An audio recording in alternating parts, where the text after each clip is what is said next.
The first time I saw my sister flinch at her own fiancé's touch, I knew something was wrong. But nobody else seemed to notice, or maybe they just didn't want to. My name is Sierra, and I've always been the family skeptic. At 34, I've learned to trust my gut, especially after my own marriage imploded 3 years ago. So when my 24-year-old sister Tessa announced her engagement to Sean Freeman after dating him for only 6 months, every alarm bell in my head started ringing. "Isn't he just perfect?" Mum gushed, clutching her pearls as she watched Sean help Tessa into his pristine BMW. "A successful business consultant, goes to church every Sunday, comes from such a good family." I watched from the kitchen window as Sean's hand lingered on Tessa's lower back. She went rigid. Just for a second, but I saw it. "He seems intense," I said carefully. Mum shot me a look that could freeze hell. "Sierra, don't start. Your sister finally found a good man. Don't ruin this for her because you're bitter about your own failed marriage."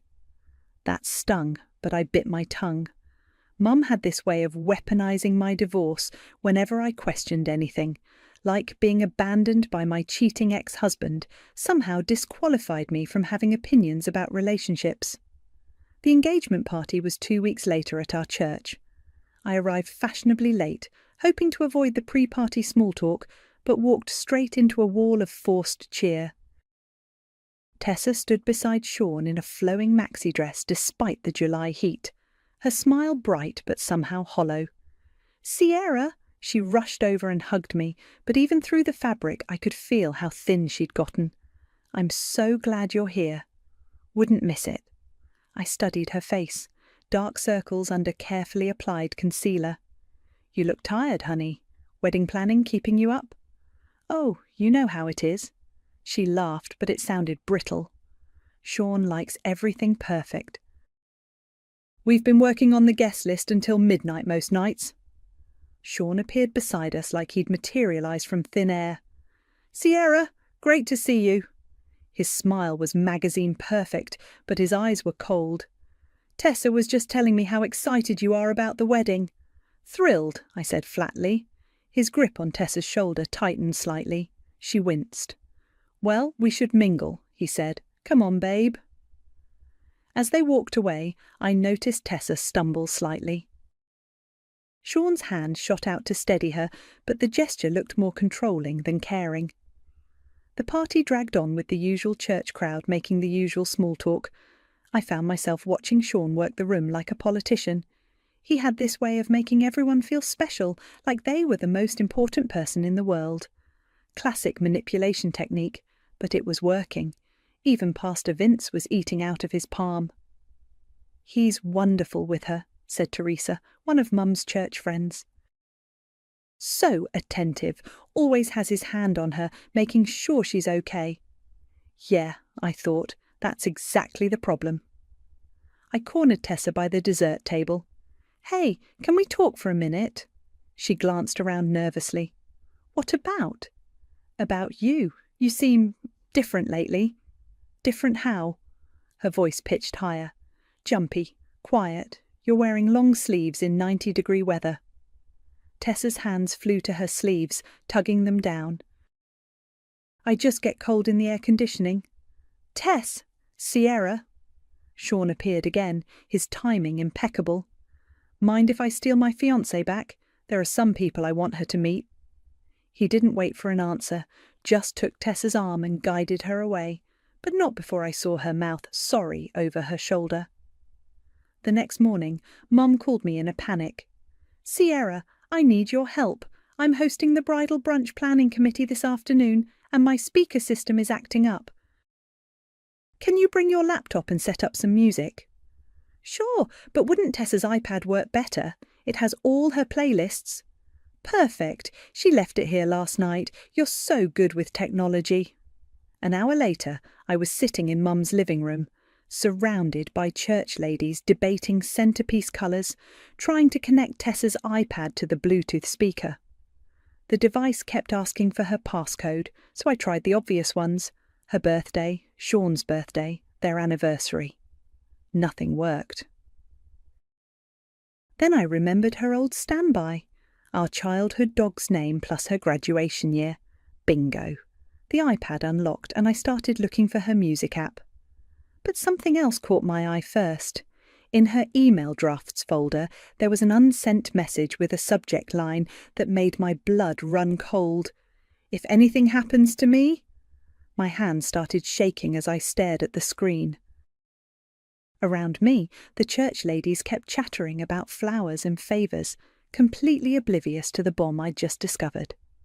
I glanced toward the kitchen where Mum was making coffee, then back at the iPad. Every instinct screamed at me to open that email, but another part of me, the part that had learned to mind my own business the hard way, hesitated. But this was Tessa, my baby sister. I tapped the draft. The email opened, and my world tilted sideways.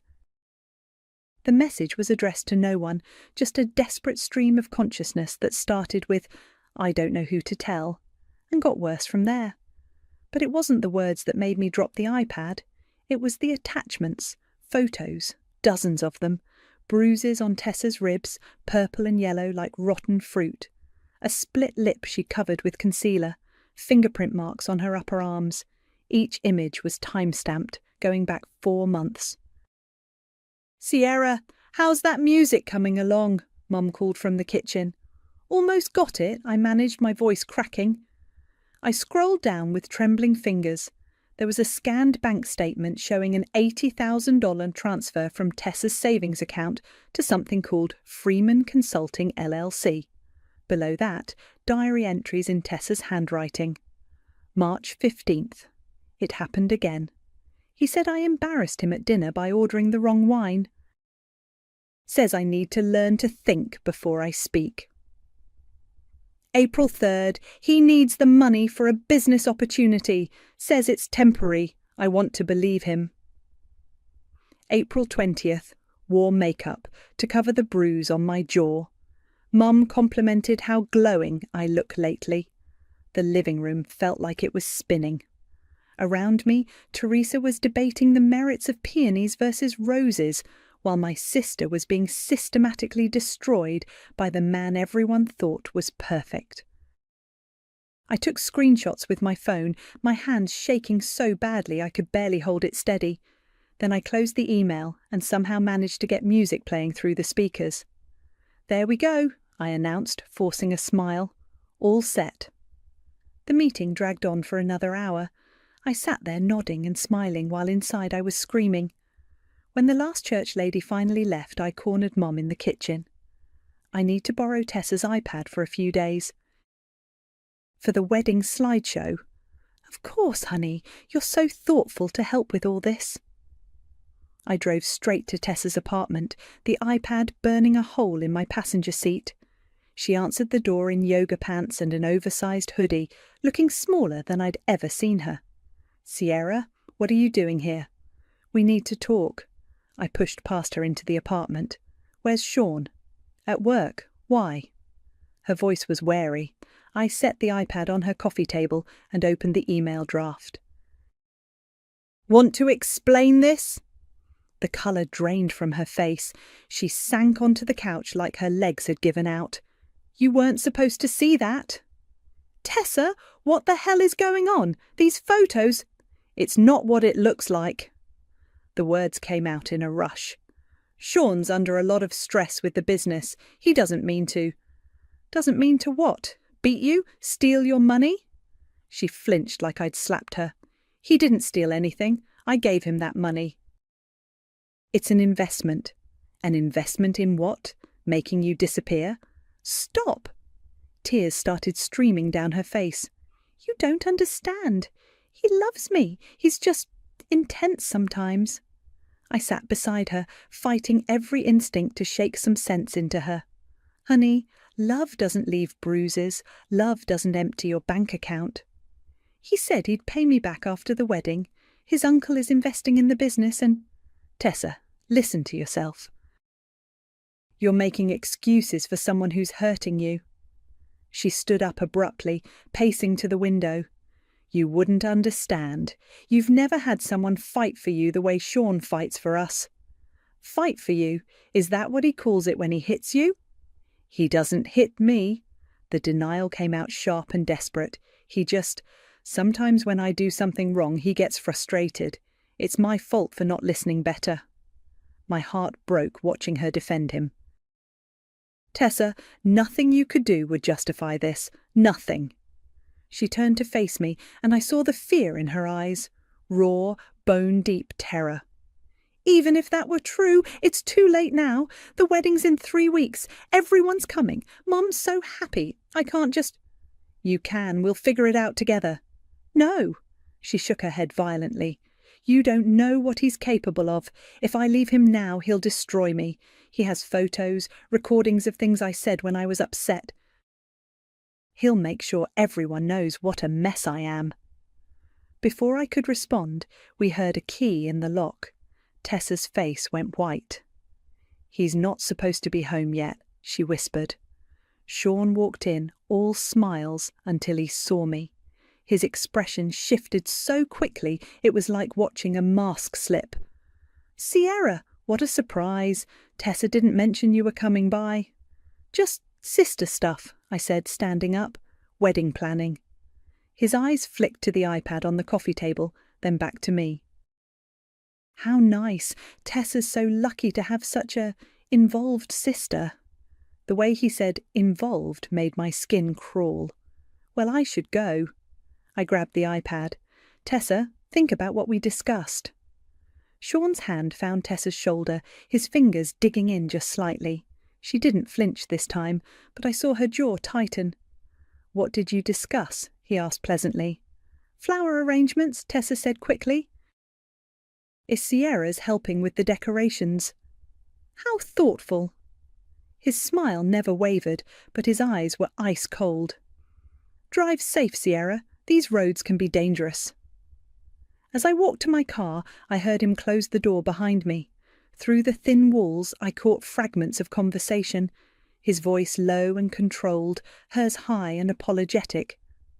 I sat in my car for a long moment, staring at the iPad in my hands.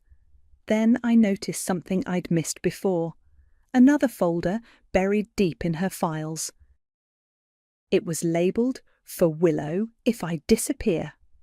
I stared at the folder name until my eyes burned. Willow Holland, Tessa's best friend from high school. They'd had some kind of falling out 2 years ago, something Mum had brushed off as girls being dramatic. But if Tessa was planning to leave evidence for Willow, maybe their friendship wasn't as dead as everyone thought. Finding Willow's number took some social media stalking, but I finally tracked her down working at a veterinary clinic across town. I called during my lunch break. Willow, this is Sierra, Tessa's sister. Long pause. Oh, hi, is everything okay? Can we meet? It's about Tessa. Another pause. I don't really talk to Tessa anymore. I know, but I think she needs you. We both do. She agreed to meet at a coffee shop after her shift. I got there early and claimed a corner table, the iPad hidden in my bag like contraband. Willow walked in 20 minutes later, still in scrubs, looking wary. Thanks for coming, I said as she sat down. What's this about, Sierra? Because if Tessa sent you to apologise for her, I'm not interested. She didn't send me. She doesn't even know I'm here. I leaned forward. When did you last see her? At the grocery store, maybe 6 months ago. She pretended not to see me. Willow's voice was bitter. Look, I get that she chose Sean over our friendship, but... What do you mean chose Sean? Willow blinked. She didn't tell you. Sean didn't want her hanging around with me. Said I was a bad influence, so she cut me off completely. My stomach dropped. When did this happen? Right after they started dating. She called me crying one night, said Sean thought our friendship was unhealthy because I encouraged her to be too independent. Willow made air quotes. Next thing I know, she's blocking my number. Did you ever see anything concerning about their relationship? Willow's expression shifted. Why are you asking? I pulled out my phone and showed her one of the screenshots, Tessa's bruised ribs. Willow gasped, her hand flying to her mouth. Oh my God! When was this taken? 4 months ago. There are more." "I knew it," Willow's voice cracked. "I saw bruises on her arms once when we ran into each other at the store. She said she fell off her bike, but she hasn't ridden a bike since we were kids." "Why didn't you say anything?" "To who? Your mum? She made it clear I wasn't welcome in Tessa's life anymore. Said I was jealous of Sean and trying to cause problems." The pieces were clicking together.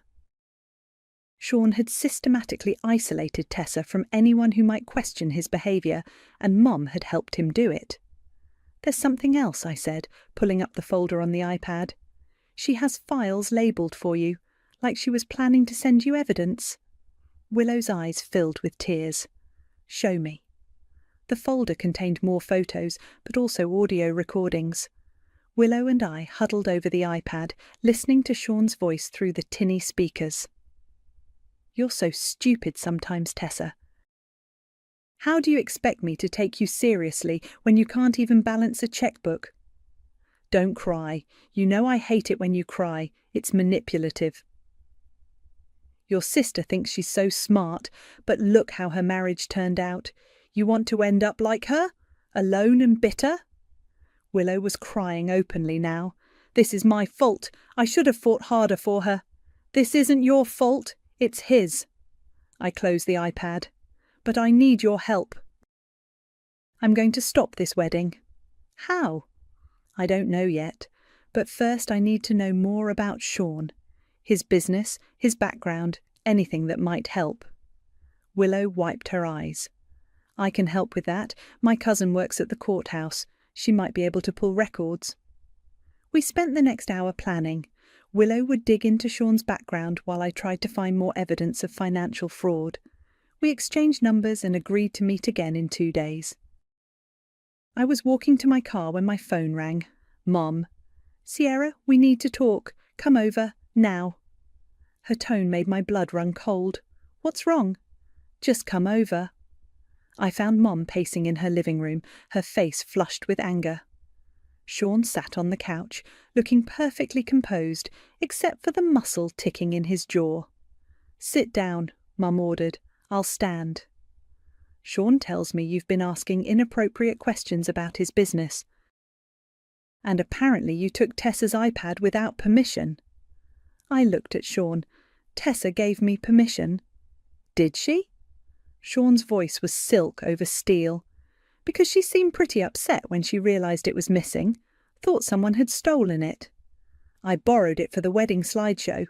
"Right," Sean stood up. "The thing is, Sierra, that iPad contains some very personal information, private conversations between Tessa and me. I'd hate for someone to misinterpret things taken out of context." The threat was clear. He knew I'd seen everything. "I don't know what you're talking about," I said. Mum stepped between us. "Sierra, I'm disappointed in you. Sean is going to be part of this family, and you're treating him like a criminal. Maybe because..."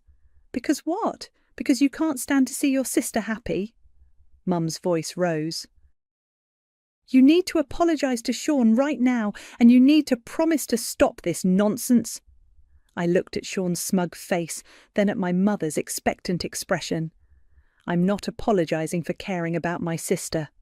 "Then you're not welcome at the wedding," Mum said flatly. The words hit like a physical blow. "You're uninviting me. I'm giving you a choice. Apologise and act like a civilised adult or stay away." Sean put his hand on Mum's shoulder. "Maeve, that's not necessary." "Sierra's just protective. I respect that." He looked at me. "Family is everything, right, Sierra? We should all want what's best for Tessa." "And what's best for Tessa is marrying you?" His smile never wavered. "I think Tessa can decide that for herself. She's a grown woman." I wanted to scream that grown women don't hide bruises and plan escape routes. Instead, I headed for the door. "Where are you going?" Mom called. "To find out what's really best for my sister." As I reached my car, Sean appeared beside me. I hadn't heard him follow. "You know, Sierra, divorce can be really hard on a person. Makes them paranoid, suspicious of everyone else's happiness." His voice was conversational, but his eyes were dead. I'd hate to see you embarrass yourself by making wild accusations you can't prove. Is that a threat? It's friendly advice. From someone who cares about family harmony. He walked back toward the house, whistling softly. I sat in my car, hands shaking, and called Willow. "Change of plans," I said when she answered. "We need to move faster." "What happened?" "Sean knows I'm on to him, and my mum just chose him over me." "Sierra, maybe we should—" "No, I'm not backing down. If they want a war, they'll get one." Willow called me the next morning, her voice tight with excitement and fear. "I found Sean's brother, Lucas. He works at Murphy's auto shop on 5th Street. "Sean has a brother?" "Had. They're estranged. My cousin said there was some kind of family blowout 3 years ago. Lucas moved here from Portland right after." I was already grabbing my keys. "I'm going there now." Murphy's auto shop smelled like motor oil and old coffee. I found Lucas under the hood of a pickup truck, his hands black with grease. He was bigger than Sean, broader through the shoulders, with the same dark hair but none of the polished charm. "Lucas?" He looked up, and I saw Sean's eyes in a completely different face. Where Sean's were calculating, Lucas's were tired. "Yeah?" "I'm Sierra. My sister is engaged to your brother." His expression hardened immediately. "Congratulations." "I need to talk to you about Sean." Lucas straightened up, wiping his hands on a rag. "Lady, I don't talk about my family." "Even if someone's in danger?" That stopped him. He studied my face for a long moment, then glanced around the shop. "Jimmy, I'm taking 15. He led me outside to a picnic table behind the building. "What kind of danger?" I showed him the photos on my phone, his jaw clenched tighter with each image. "Shit." He ran a hand through his hair. "How long has this been going on?" "At least 4 months that I can prove." "Maybe longer." "And your family knows?" "My mum thinks I'm jealous and making trouble. She chose Sean over me." Lucas laughed bitterly.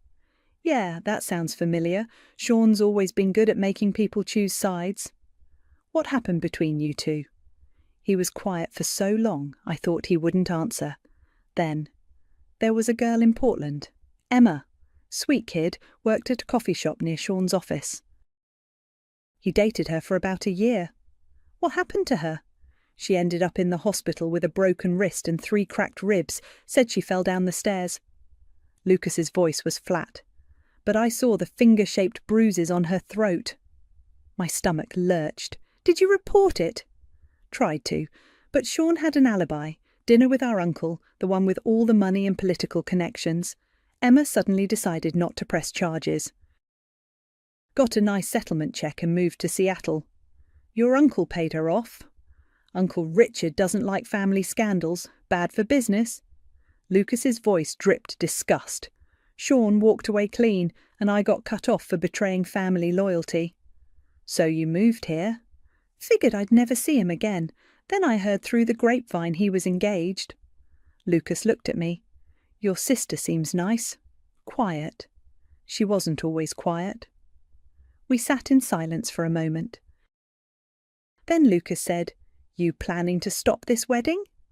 "I'm trying, but I need more than photos and stories. I need something that'll make people listen." "What about his business, Freeman Consulting?" "What about it?" "It's bullshit. Sean's never consulted on anything in his life. It's just a way to launder money from Uncle Richard's real estate deals." My pulse quickened.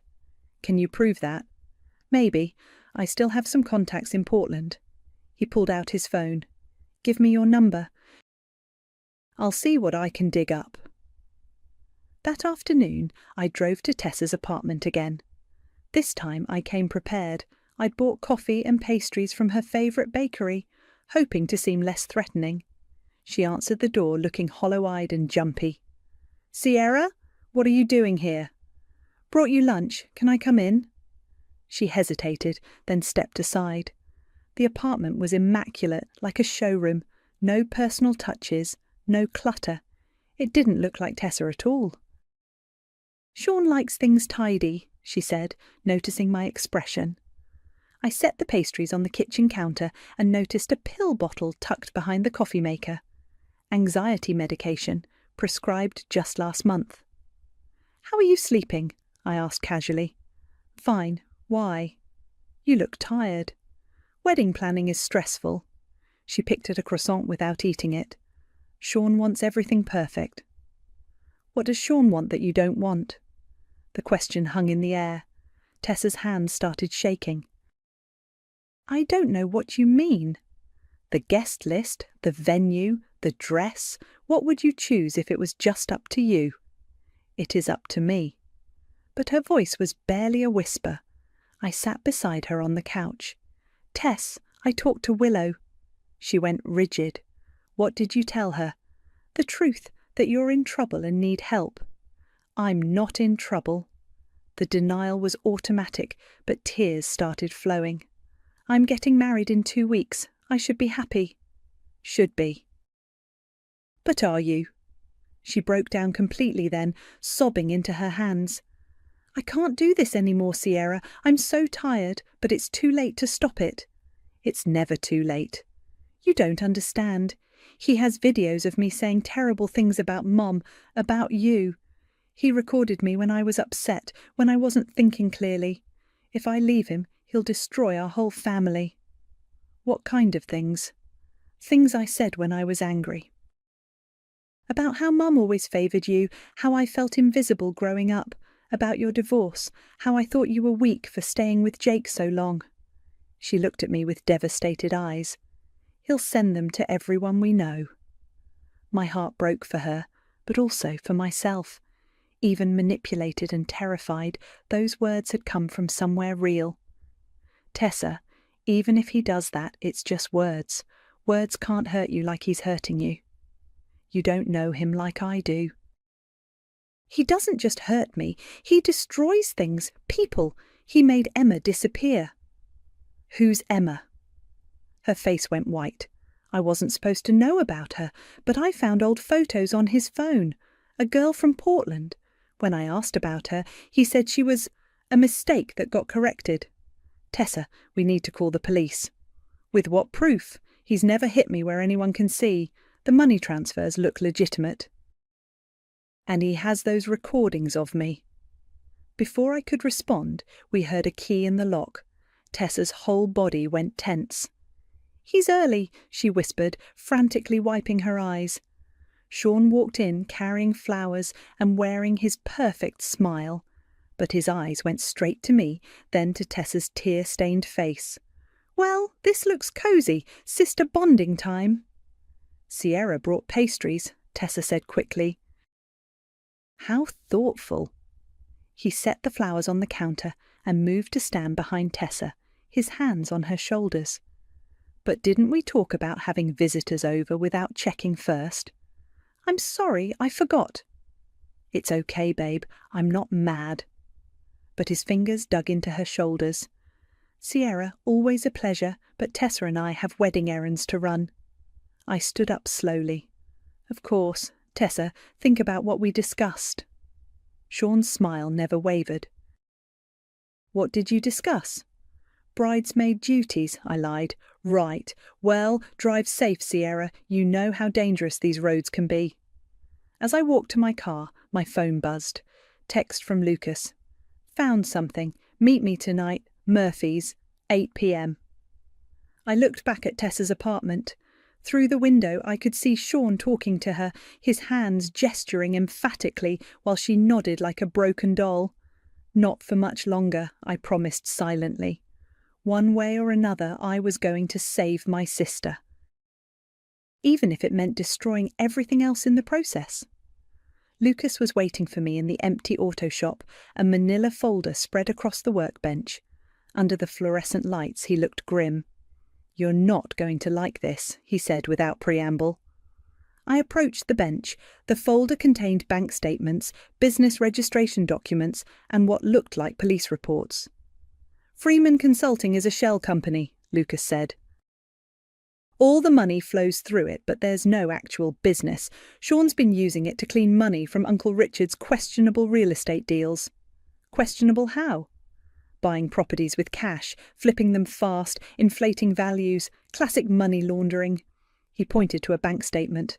Look at these deposits, 50,000 here, 80,000 there, all from different LLCs that trace back to Uncle Richard. I studied the numbers. This is the 80,000 from Tessa's account. Yeah, and it's not the first time he's done this. Emma's savings account was cleaned out too, right before she left Portland. My hands clenched into fists. What about the police reports? 3 different women in Portland filed complaints against Sean over the past 5 years. All dropped the charges after receiving settlement money. Lucas's voice was bitter. Uncle Richard's very good at making problems disappear. Can we use this? Maybe, but you need to be careful. These people don't mess around. I photographed every document, my hands shaking with adrenaline and rage. How did you get all this? I still have friends in Portland, people who remember Emma. He closed the folder. Sierra, if you're really going to do this, you need to be smart about it. Sean's not just abusive, he's connected. I don't care. I'm not letting him destroy my sister. Lucas studied my face. You remind me of myself 3 years ago, angry and righteous and completely outgunned. What would you do differently? Hit him where it hurts most, his reputation. These church people, they care about appearances, right? Make it impossible for them to ignore what he is. I drove home with my mind racing. Back in my apartment, I spread everything out on my dining table. Photos, bank statements, audio recordings, police reports. It looked like evidence for a federal case. But Lucas was right. I needed to be strategic. I opened my laptop and started typing. Not a police report or a legal document, but something more powerful in our small town. A detailed email with every piece of evidence attached. The recipient list took careful thought, past Vince, obviously. Teresa and the other church committee members organising the wedding, Sean's business contacts whose emails I'd found in his LinkedIn profile, local reporters, even the mayor who'd been photographed with Sean at a charity event last month. But the most important recipient would be Tessa herself. I crafted 2 separate messages. The first was clinical, factual, subject, urgent information regarding Sean Freeman. To whom it may concern, I am writing to share information about Sean Freeman that I believe is relevant to his standing in our community. Attached, you will find documented evidence of domestic violence, financial fraud, and a pattern of abuse spanning multiple relationships. The second message was for Tessa. My dearest sister, by the time you read this, everyone will know the truth about Sean. I know you're scared, and I know you think it's too late to change course, but it's never too late to save yourself. I've attached a USB drive to your bouquet with all the evidence. If you want out, just say the word. I'll be waiting in the parking lot with the car running. I love you more than you know. Sierra. I scheduled both emails to send at 11:55 a.m. on Saturday, 5 minutes before the ceremony was supposed to start. Then I created backup copies and saved everything to multiple USB drives. My phone rang. Mum. Sierra, I need to know if you're coming to the rehearsal dinner tomorrow night. Am I still invited? Sean insisted you be included. He says family is important and he doesn't want hard feelings. That made my skin crawl. How generous of him. Don't be sarcastic. He's trying to make peace. And what does Tessa want? Long pause. Tessa wants everyone to get along. That's not what I asked. Sierra, please, just come tomorrow night and be civil, for your sister's sake. I agreed, but only because I wanted one more chance to see Tessa before everything exploded. The rehearsal dinner was held at the country club, all white tablecloths and fake smiles. I arrived fashionably late and found my assigned seat as far from the head table as possible. Sean gave a speech about family and love and new beginnings. Everyone applauded. Tessa sat beside him like a beautiful ghost, smiling on cue but saying nothing. During the cocktail hour, I cornered her by the dessert table. How are you holding up? I'm fine. Her voice was flat. Tomorrow's going to be perfect. Tessa, if you could go anywhere in the world right now, where would you go? She looked at me with confusion. What kind of question is that? Just answer it. I don't know. I used to want to see Ireland. The countryside. You still could? Sierra, I'm getting married tomorrow. I can't just run off to Ireland. Why not? Before she could answer, Sean appeared. Ladies, what are we discussing? Travel, I said. Tessa was telling me about her dream honeymoon destination. We're going to Cabo, Sean said, his arm sliding around Tessa's waist. I've already booked everything. But Tessa wants to see Ireland. Sean's smile tightened. Tessa loves the beach. Don't you, babe? She nodded automatically. I love the beach. See, we know what's best for us. Sean's grip on her waist tightened. Sierra, your mum mentioned you might have some concerns about tomorrow. Want to talk about it? No concerns, just excited for my sister's big day. Good, because it would be a shame if anything disrupted such a special occasion. The threat was clear. I excused myself and went to the bathroom, where I found Willow waiting by the sinks. What are you doing here? I whispered. Teresa invited me, said they needed extra help with setup. Willow looked around nervously. Did you see how thin Tessa looks? She's disappearing right in front of everyone. Not for much longer. Sierra, what are you planning? I pulled out my phone and showed her the scheduled email. Tomorrow at 5 minutes to noon, everyone's going to know exactly who Sean Freeman really is. Willow's eyes widened. Jesus! Are you sure about this? I've never been more sure of anything in my life. What if it backfires? What if he hurts her worse? Then at least she'll know she's not alone anymore. We heard footsteps in the hallway. Willow grabbed my arm. Sierra, be careful. Men like Sean don't go down quietly. I'm counting on it. The next morning I woke up with my heart pounding. In 3 hours I would either save my sister or destroy what was left of our family. Maybe both. I got dressed carefully, not wedding guest attire, but something I could run in if necessary. Then I drove to the church and sat in my car, watching the early arrivals bustle around with flowers and decorations. At 11:50 I refreshed my email. The messages were queued and ready. At 11:54 I saw Tessa's bridal party arrive. At 11:55 I hit send. Then I waited for the world to explode. For 30 seconds nothing happened. The church parking lot remained peaceful, wedding guests still streaming in wearing their Sunday best. I started to panic. What if the emails hadn't gone through? What if I'd messed up the scheduling? Then Pastor Vince's phone buzzed. I watched through the church windows as he pulled it out, glanced at the screen and went completely still. His face drained of colour. Teresa was arranging flowers near the altar when her phone chimed. She looked down, gasped, and dropped an entire bouquet. White roses scattered across the floor. One by one, phones started buzzing throughout the church. The sound was like a swarm of angry bees. I watched people's faces change as they read. Confusion, shock, horror. Some immediately started whispering to their neighbours. Others just stared at their screens in disbelief. I got out of my car and walked toward the church, my heart hammering against my ribs. Through the side door, I could see chaos beginning to unfold. Pastor Vince was frantically trying to reach someone on his phone, while Teresa gathered the other committee ladies in a tight huddle. Sierra! I turned to see Mum rushing across the parking lot, her face twisted with rage. What have you done? What needed to be done? You've ruined everything. Your sister's wedding day. Destroyed. She was practically screaming. How could you be so vindictive? Mum, did you read the email? Did you look at the photos?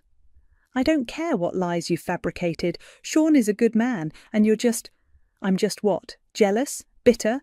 When are you going to stop making excuses and look at what's right in front of you?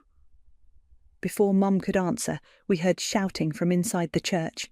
Through the windows I could see Sean in his tuxedo, gesticulating wildly at Pastor Vince. Even from a distance his fury was palpable. "Where is she?" Mum demanded. "Where's Tessa?" I didn't answer. I was already moving toward the bridal suite in the church basement where Tessa would be getting ready. Mum followed, her heels clicking angrily on the pavement.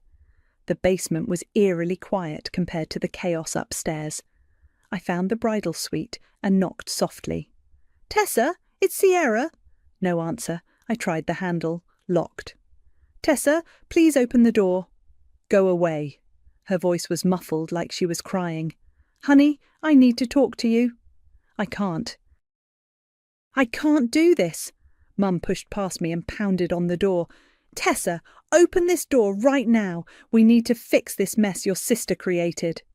"There's nothing to fix," I said. "It's over, Mum. Everyone knows the truth now." "The truth?" Mum whirled on me. "The truth is, you've destroyed your sister's happiness because you can't stand to see her succeed where you failed." The door opened. Tessa stood there in her wedding dress, makeup streaked down her face, holding my USB drive. "Is it real?" she whispered. "All of it?" I nodded. "Every piece." She looked at Mum, then back at me. "The police reports from Portland, the other women. Emma." "You knew about Emma?" "I found photos. When I asked Sean about her, he said she was crazy, that she made up stories to get money from his family." Tessa's voice broke. "But she looked just like me. Same hair, same build, same scared expression in every picture." Mum stepped forward.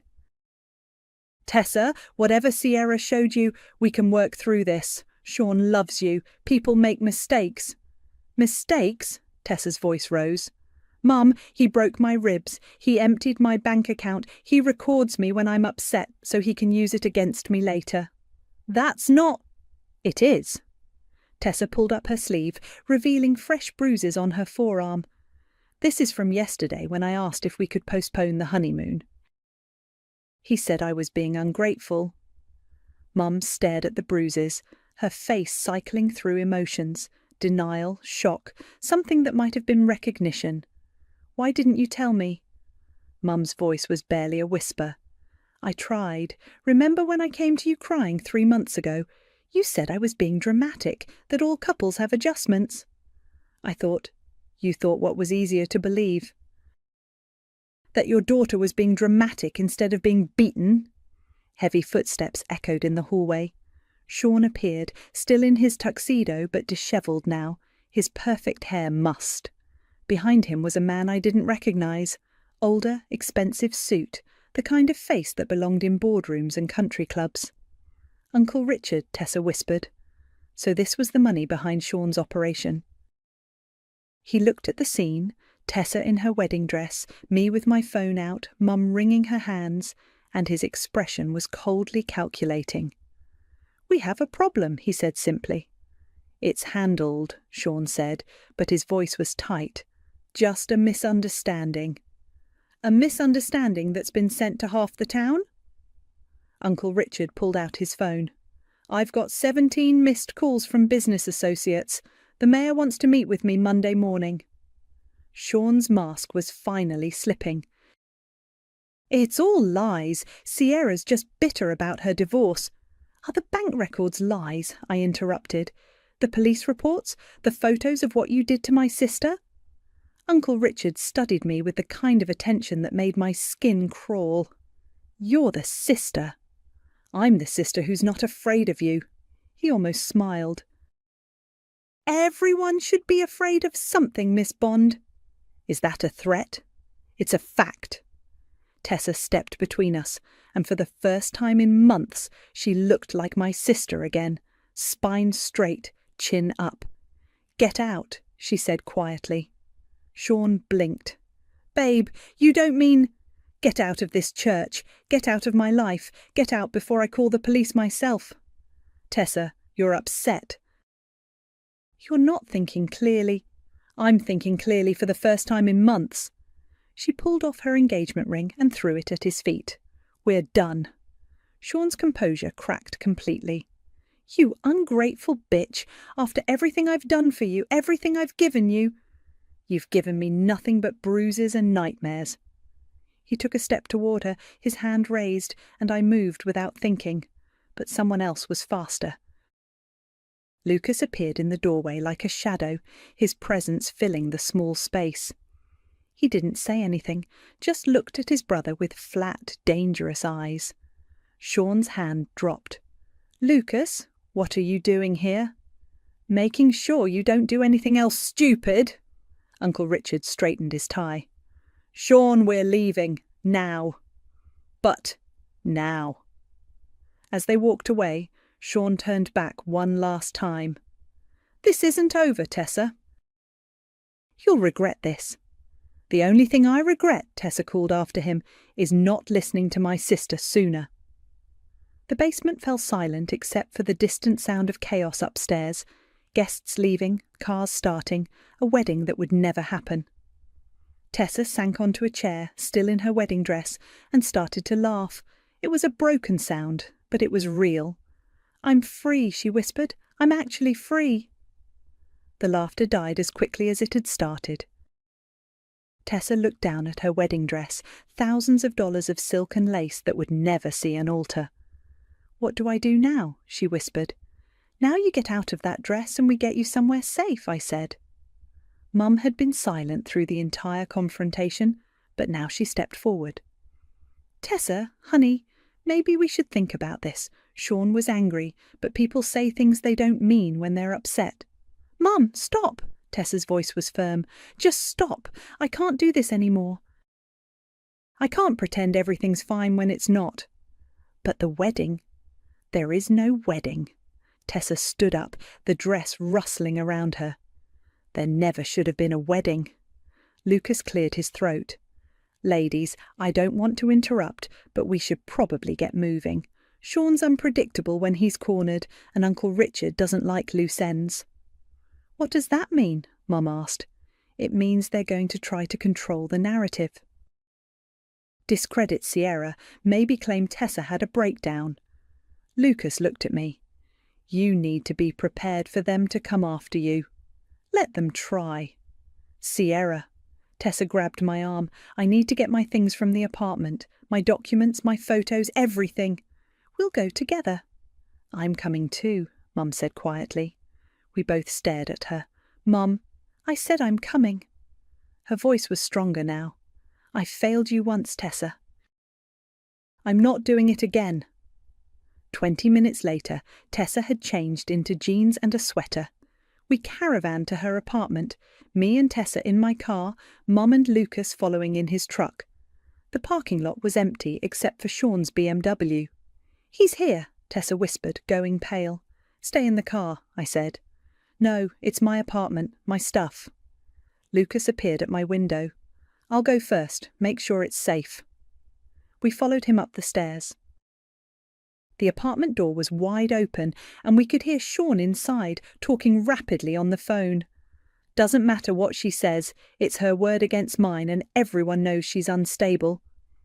He looked up as we entered. His face was flushed, his tie loose, his perfect composure completely gone. "Tessa, thank God. I was worried you'd done something stupid." He ended his call and moved toward her. "Baby, we can fix this. Whatever Sierra told you—" "Don't." Tessa held up her hand. "Don't call me baby. Don't come near me. I'm just here for my things." "Your things? Tessa, this is our home, our life." "This was never my home. It was your prison." Sean's expression darkened. "You're being dramatic, just like your sister said you would be." "When did I say that?" I demanded. He pulled out his phone and played an audio recording. My voice filled the room. "Tessa's always been dramatic. She makes mountains out of molehills." I stared at him. "When did you record that?" "Last Christmas. You were talking to your mother about Tessa's anxiety." His smile was vicious. "I record everything, Sierra, every conversation, every family dinner. You'd be amazed what people say when they think no one's listening." "You're sick," Mum whispered. "I'm thorough." Sean pocketed his phone. "Tessa, if you walk out that door, everyone's going to hear how your own family really feels about you. How Sierra thinks you're weak and dramatic. How your mother wishes you were more like your successful sister. Tessa flinched, but she kept moving toward the bedroom. I don't care anymore. You will when you're alone and broke and everyone knows what a mess you really are. She won't be alone, I said. Right, you'll take care of her, just like you took care of your own marriage. Sean's laugh was ugly. How long before you get tired of playing saviour and abandon her too? I felt the words hit their target, but before I could respond, Tessa emerged from the bedroom with a suitcase. I'm done, she announced. Sean blocked the doorway. You're not leaving? Yes, I am. I won't let you ruin everything we've built. You built nothing. You stole everything. Tessa's voice was steady now.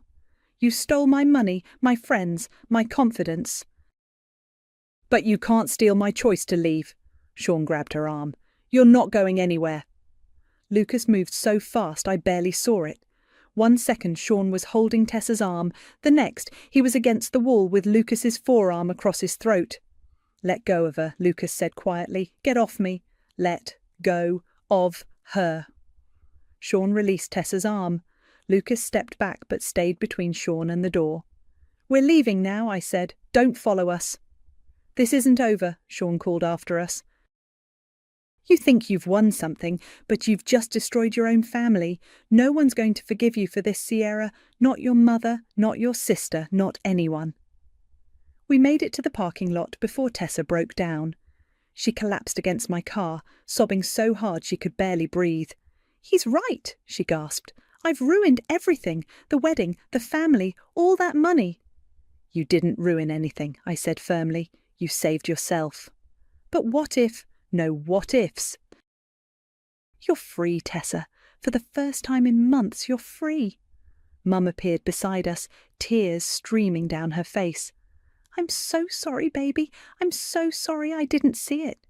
You saw what you wanted to see, Tessa said, but her voice wasn't angry, just tired. I know, and I'll spend the rest of my life making up for it. Lucas joined us, looking grim. We should go. Sean's making more calls, and I don't like the sound of it. As we drove away, I caught a glimpse of Sean in my rearview mirror. He was standing in the parking lot, phone pressed to his ear, watching us leave. Even from a distance I could see the rage radiating from him. Where do we go now? Tessa asked. Willow's, I said. She's expecting us. Willow?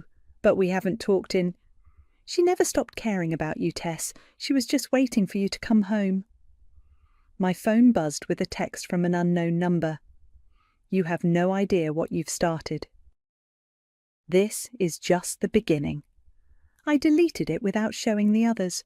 Sean could threaten me all he wanted. I'd already won the only battle that mattered. My sister was free. Willow's apartment felt like a sanctuary after the chaos of the church. She cleared out her guest room and stocked the fridge with Tessa's favourite foods. When we arrived, she just hugged my sister without saying a word. I'm sorry, Tessa whispered into Willow's shoulder. I'm so sorry for everything. You're here now. That's all that matters. The next few days blurred together. Sean's threats escalated. Voicemails, texts, emails filled with rage and promises of revenge.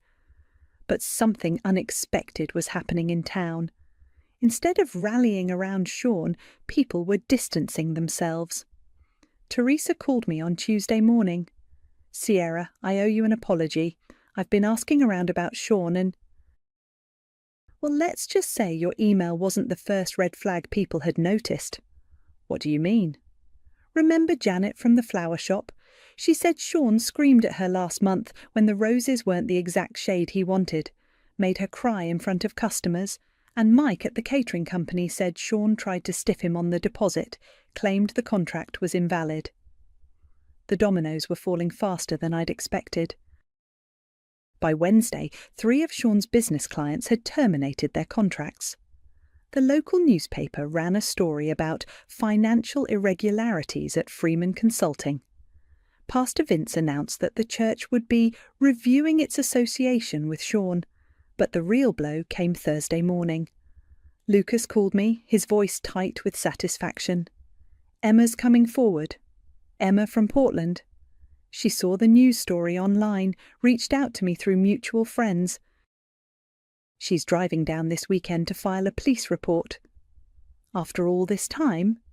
She said seeing Tessa's photos gave her courage, said she couldn't let him do to another woman what he did to her. I found Tessa in Willow's kitchen, making coffee with shaking hands. She'd been having nightmares, waking up in cold sweats, but she was eating again. The hollow look was slowly leaving her eyes. "Emma's coming," I told her. Tessa set down her mug. "The girl from Portland? She wants to file charges. With both of your testimonies, the police will have to take this seriously. What if Uncle Richard makes it go away again? He can't make everything disappear, not when it's this public." Mum appeared in the doorway, looking older than I'd ever seen her. She'd been staying at Willow's too, sleeping on the couch, trying to make amends in small ways, cooking meals, doing laundry, just being present. "There's something I need to tell you both," she said quietly. We waited. "I got a call from Sean yesterday. He offered me money to convince Tessa to come back. Said he'd pay for family counselling, anger management, whatever it took." "What did you tell him?" Tessa asked. "I told him that my daughter's safety isn't for sale." Mum's voice cracked. "I should have said that months ago. I should have protected you instead of protecting appearances." "Mum, no, let me finish." "I failed you, Tessa. I chose what looked good over what was right. I let my own fears about being alone make me push you toward a man who was destroying you." Tessa reached for Mum's hand. "We all made mistakes." "Not all of us. Sierra didn't make mistakes. She fought for you when I wouldn't." The three of us sat in Willow's kitchen, drinking coffee and finally talking honestly. About Dad's death when we were kids, about how Mum had struggled to raise us alone, about how we'd all learned to avoid difficult conversations to keep the peace. "I don't want to avoid things anymore," Tessa said.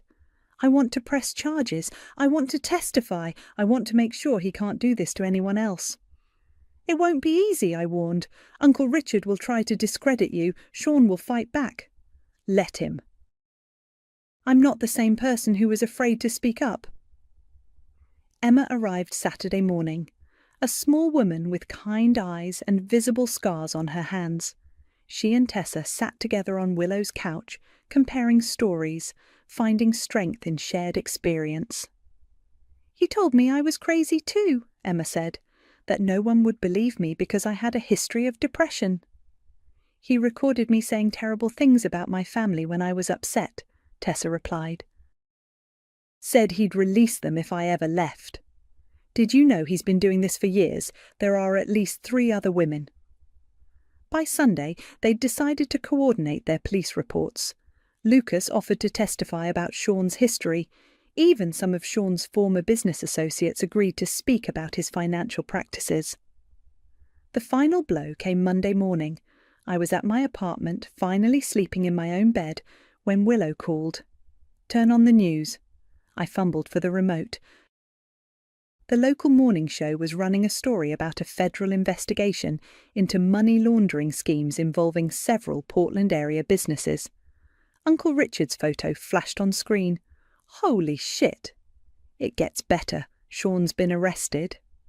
I sat down hard on my couch. For what? Wire fraud, money laundering, and assault charges from Emma's complaint. Apparently the feds have been watching Uncle Richard for months. Your email just gave them the final pieces they needed. That afternoon, I drove to Willow's to find Tessa sitting on the front porch, reading a book in the sunshine. She looked up when I approached, and for the first time in months, her smile reached her eyes. "How are you feeling, Fern?" I asked. "Scared, relieved, angry, free." She closed the book. "Mostly free." "Any regrets?" "About leaving Sean? Never. About the timing, the way it happened? Maybe. But not about the choice itself." We sat together in comfortable silence. My phone buzzed, a text from an unknown number. For a second, my heart rate spiked, thinking it might be Sean, but it wasn't. It was a photo of Tessa, taken just now on the porch. She was smiling, her face turned toward the sun, no makeup covering bruises, no long sleeves hiding marks. She looked like herself again. The caption read, "Free now." I looked up to see Willow in the window, grinning and holding her phone. "She sent this to me too," Tessa said, showing me her screen. "Said she wanted to document the moment I came back to life. Is that what this feels like?" "Yeah." Tessa stretched her arms above her head, wincing slightly. Her ribs were still healing. "It feels like waking up from a nightmare and realizing the sun's still shining." My phone rang. "Mom, girls, turn on channel 7 now." We crowded around Willow's TV to see a breaking news report. Sean's mugshot filled the screen while a reporter detailed the charges against him. The anchor mentioned that he was being held without bail due to flight risk. "It's really over," Tessa whispered. "The legal stuff is just beginning," I reminded her. "I know, but the fear is over. The walking on eggshells, the wondering when the next explosion would come, the feeling like I was disappearing a little more each day." She looked at me. "That's over. Good. Sierra?" "Yeah." "Thank you for not giving up on me, even when I gave up on myself." I hugged my sister, feeling her solid and real and alive in my arms. That's what sisters do. "Even sisters who think I'm dramatic," I laughed. "Especially sisters who think you're dramatic. Someone has to keep you grounded." Outside, a car pulled up. Emma got out, followed by a woman I didn't recognize. Another survivor, maybe, or a victim's advocate. They were building something here, a network of people who refused to stay silent. "Ready?" Tessa asked, standing up. "For what?" "To tell the truth, all of it, as many times as it takes." I watched my sister walk toward the car, her spine straight, her voice steady. She wasn't the broken woman in the wedding dress anymore. She was someone new, someone who'd survived and chosen to fight back. The truth had set her free, and sometimes that's the only revenge that matters.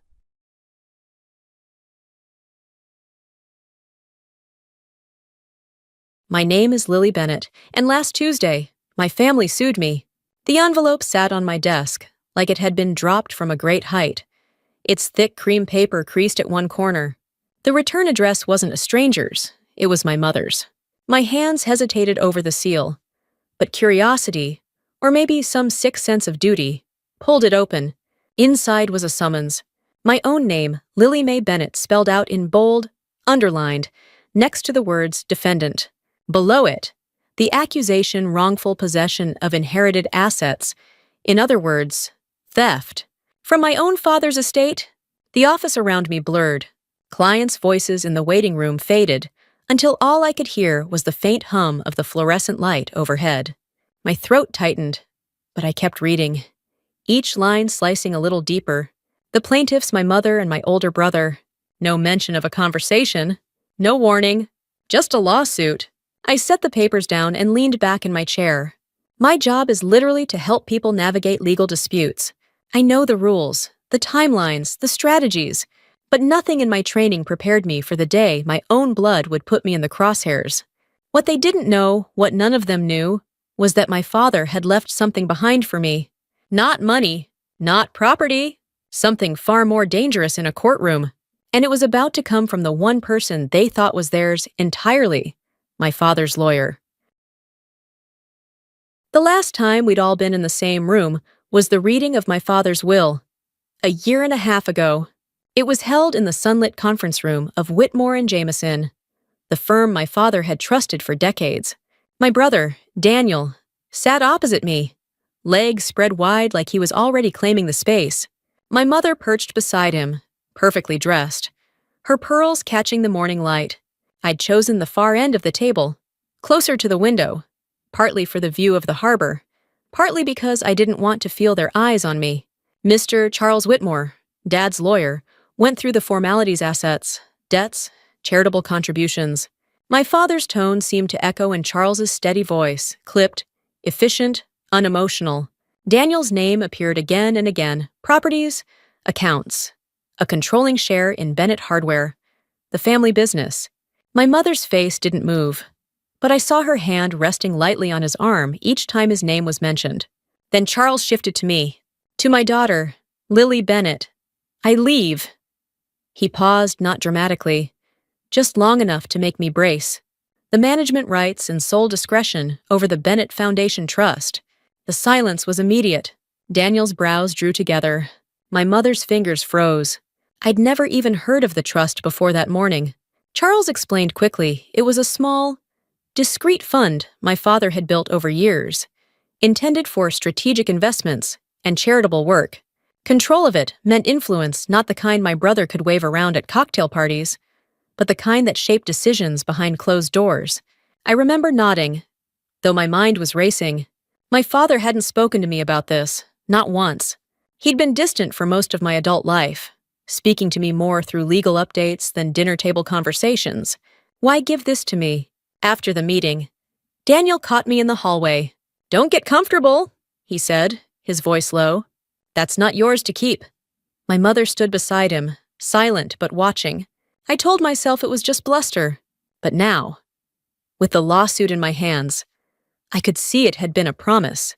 The first volley came 2 weeks after the summons arrived.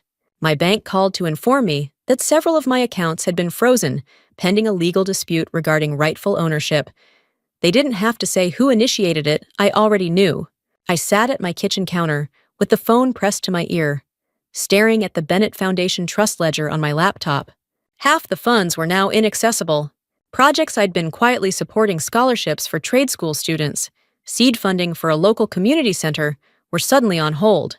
I imagined the calls I'd have to make to explain why money that had already been promised couldn't come through. Daniel's strategy was obvious: choke me financially, then claim I was incapable of managing the trust. My mother's signature was on every motion he filed. Friends I'd known for years started keeping their distance. One client called to reschedule indefinitely after reading a headline in the local business journal, "Bennett Air faces lawsuit over misused funds." I knew exactly where that leak came from. I reached out to Charles Whitmore, my father's lawyer. His assistant took my call, polite but noncommittal. "Mr. Whitmore's schedule is full this week," she said. "Perhaps next month." I hung up, staring at my phone, the unease in my stomach hardening. If Charles was avoiding me, it meant he was either working with them or had no interest in getting involved. Nights became the worst. I'd lie in bed, hearing my father's voice in memory, short, pragmatic conversations about work, never about feelings. I wondered if he'd ever imagined this. The two halves of his family pitted against each other in court. The first hearing was set for mid-March. Walking into that courtroom, I could feel Daniel's eyes on me from across the aisle, his smirk faint but deliberate. My mother didn't look at me at all, and then I saw him, Charles, standing with their legal team. His silver hair was neatly combed, his suit as crisp as I remembered. He didn't greet me, didn't nod, just opened his briefcase and started pulling out files. For the first time, I wondered if my father's trust had been misplaced not in me, but in the people he'd left behind to protect it. The hearing began with routine motions, requests for financial disclosures, objections to the scope of discovery. Daniel's lawyer spoke with the confidence of someone convinced the outcome was already in his favor. I sat beside my own counsel, quietly taking notes, forcing my pen to move even when my hands felt cold. Charles never looked at me, not directly. But when Daniel's side submitted an emergency motion to remove me as trustee pending the trial, Charles leaned toward their table and murmured something to his co-counsel. Moments later, their argument shifted. They no longer pushed for immediate removal, only for enhanced oversight. It wasn't much, but it bought me time. I noticed other small things. When Daniel's attorney presented a spreadsheet of misallocated funds, Charles interrupted to correct the record, pointing out that 2 of the largest transfers were actually board-approved grants, documented in the trust's charter.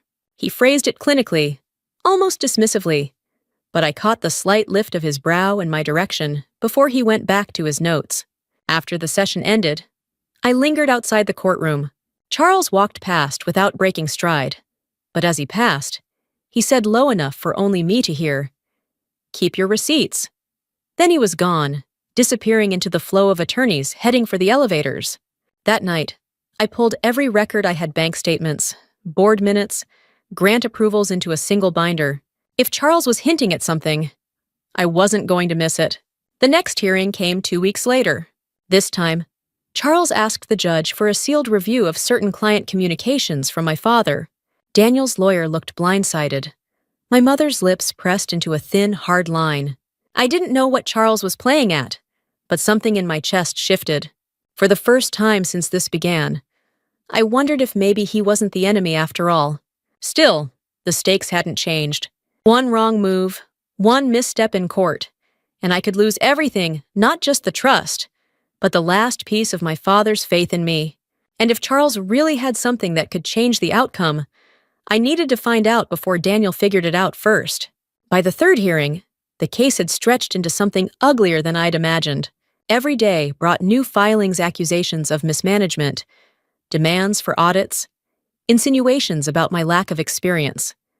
It wasn't just an attack on my stewardship of the trust. It was an attack on who I was, on the idea that I'd ever been capable of anything without their permission. The judge scheduled an evidentiary session for a Friday afternoon.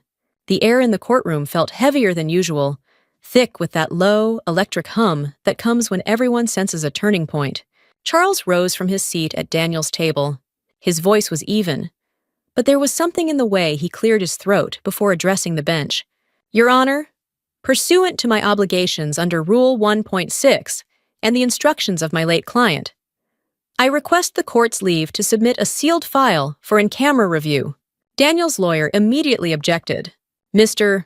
Whitmore's late client was the plaintiff's father, my client's father. Any instructions would have been to this family as a whole, not to the defendant." Charles didn't flinch. "That's not accurate. The file is specific to Ms. Lily Bennett and contains privileged communications and directives intended for release only under these exact circumstances." His gaze swept the room for the first time and, briefly, rested on me. The judge frowned. "And those circumstances are, if Ms. Bennett's role as trustee was challenged in a court of law." A murmur ran through the gallery. Daniel leaned toward my mother, whispering sharply, but she kept her eyes on the judge. The objection was overruled.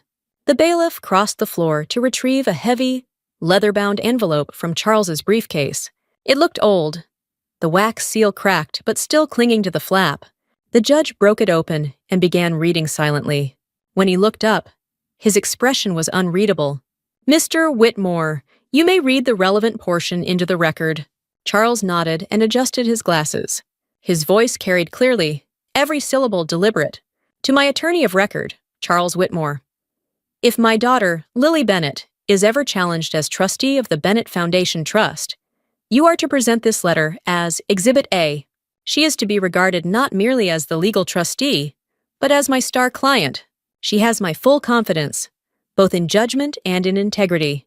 She has been prepared for this role in ways her challengers cannot see, and I trust her to execute its duties with vision and fairness."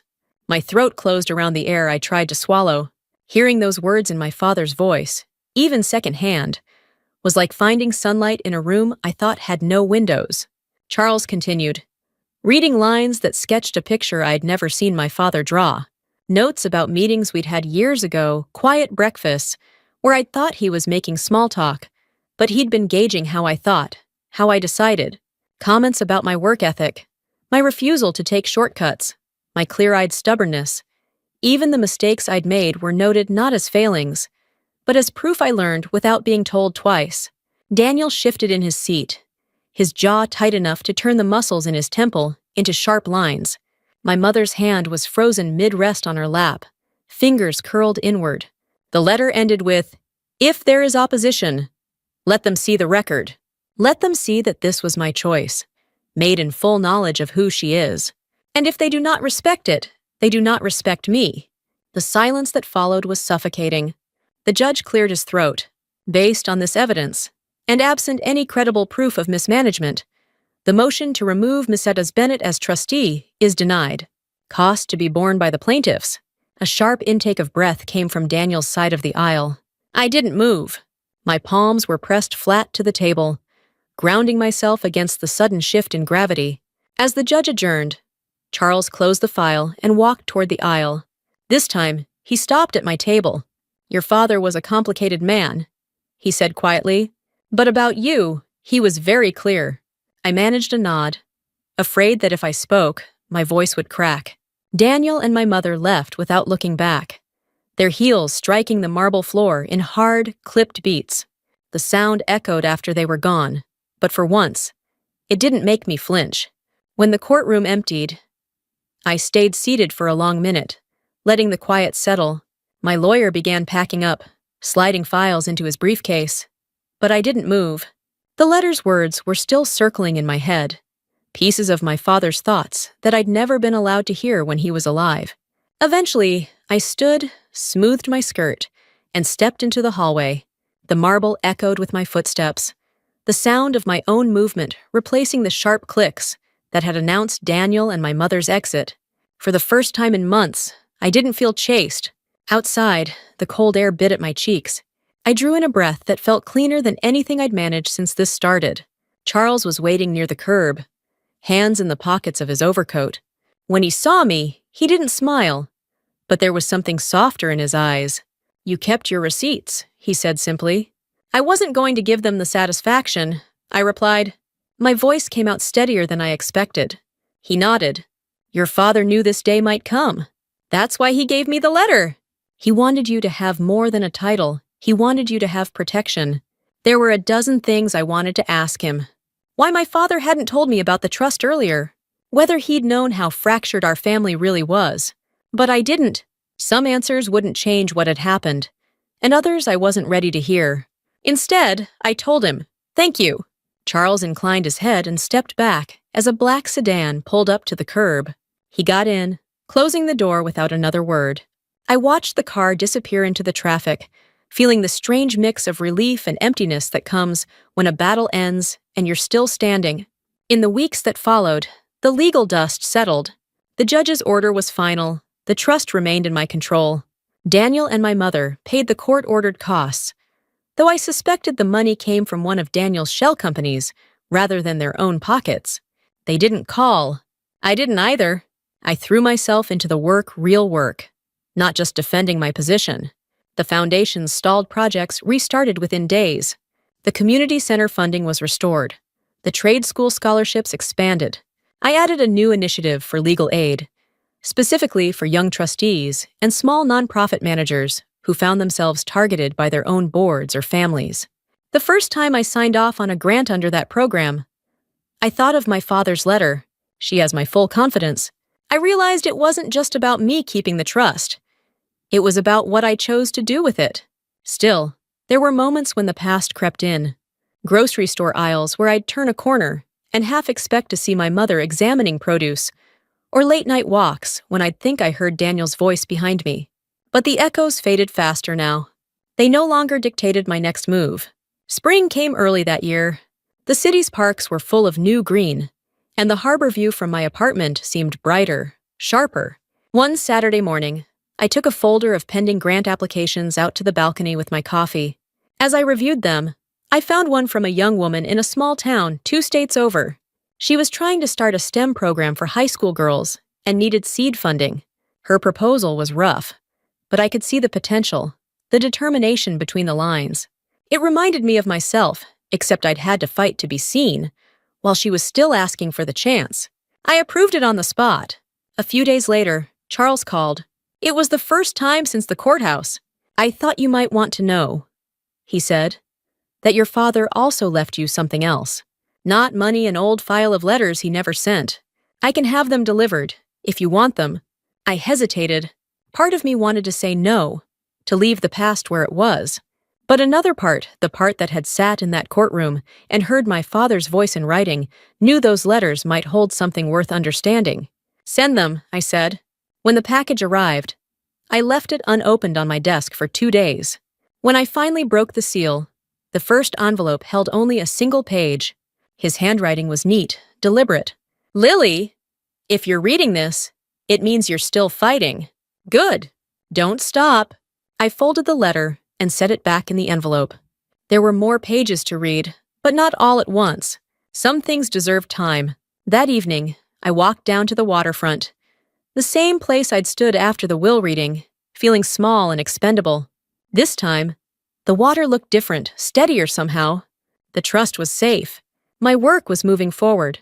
And the man I'd spent years thinking barely noticed me had, in his own quiet way, built a fortress around me long before I knew I'd need it. I wasn't just defending what he'd left me anymore. I was building on it. And for the first time, that felt like more than enough. Looking back, I used to think the lawsuit was the worst thing that could have happened to me, that the betrayal of my own family would be the part that stayed with me. But it isn't. What I remember most is sitting in that courtroom, hearing my father's words pierce through every lie and assumption. My star client. 3 simple words that changed the way I saw myself. The trust is still mine, but it's more than an asset now. It's a tool, a living thing I can shape into something better than the fights that once surrounded it. Every scholarship approved, every community project funded feels like a quiet answer to the people who tried to erase me. I don't expect reconciliation with Daniel or my mother. Some rifts are meant to stay closed, but I no longer need their approval to feel whole. My father left me money, yes, but the real inheritance was his faith. And that, I've learned, is worth more than anything they could have taken from me.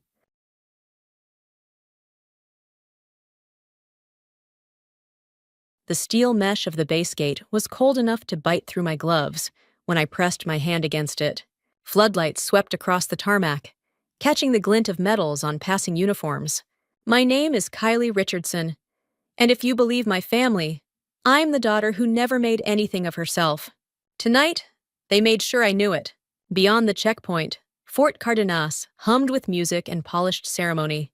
Inside those hangars, admirals, generals, and defense executives toasted my father's 60th birthday. Out here, the wind off the bay tasted of salt and jet fuel.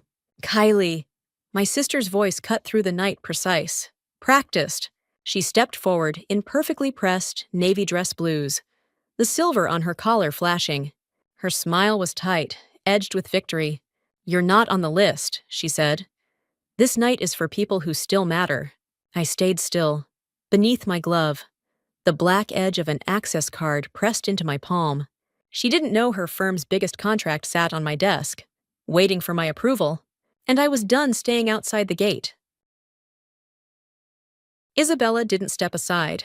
She shifted just enough to block the narrow path between the security post and the line of parked cars. The guard's gaze flicked between us, his hand resting casually near the scanner, waiting for someone to make the next move. Our mother emerged from the shadows as if summoned by the tension. Margaret Richardson wore her pearls like a medal, her navy shawl draped in perfect symmetry over her shoulders. Even before she spoke, the air chilled another degree. "I sent you a message this morning." "Kylie," she said, her voice low but carrying that clipped edge she used with photographers and caterers. "I told you not to come. This is your father's night, and I won't have it compromised."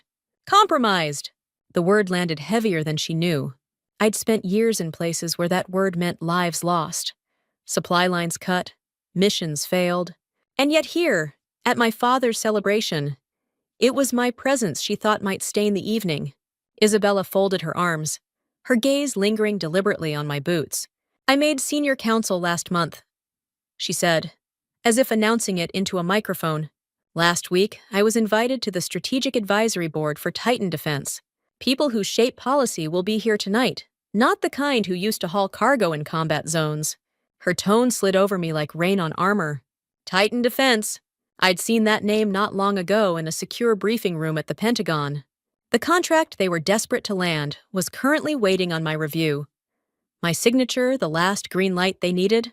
Mother's eyes darted toward the hangar, where light spilled onto the tarmac.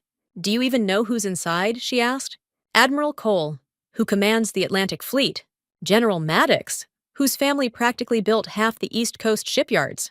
And Senator Whitlock, who controls the defense budget." I knew them all. More than that, I'd been in closed-door strategy sessions with each of them in the past 6 months.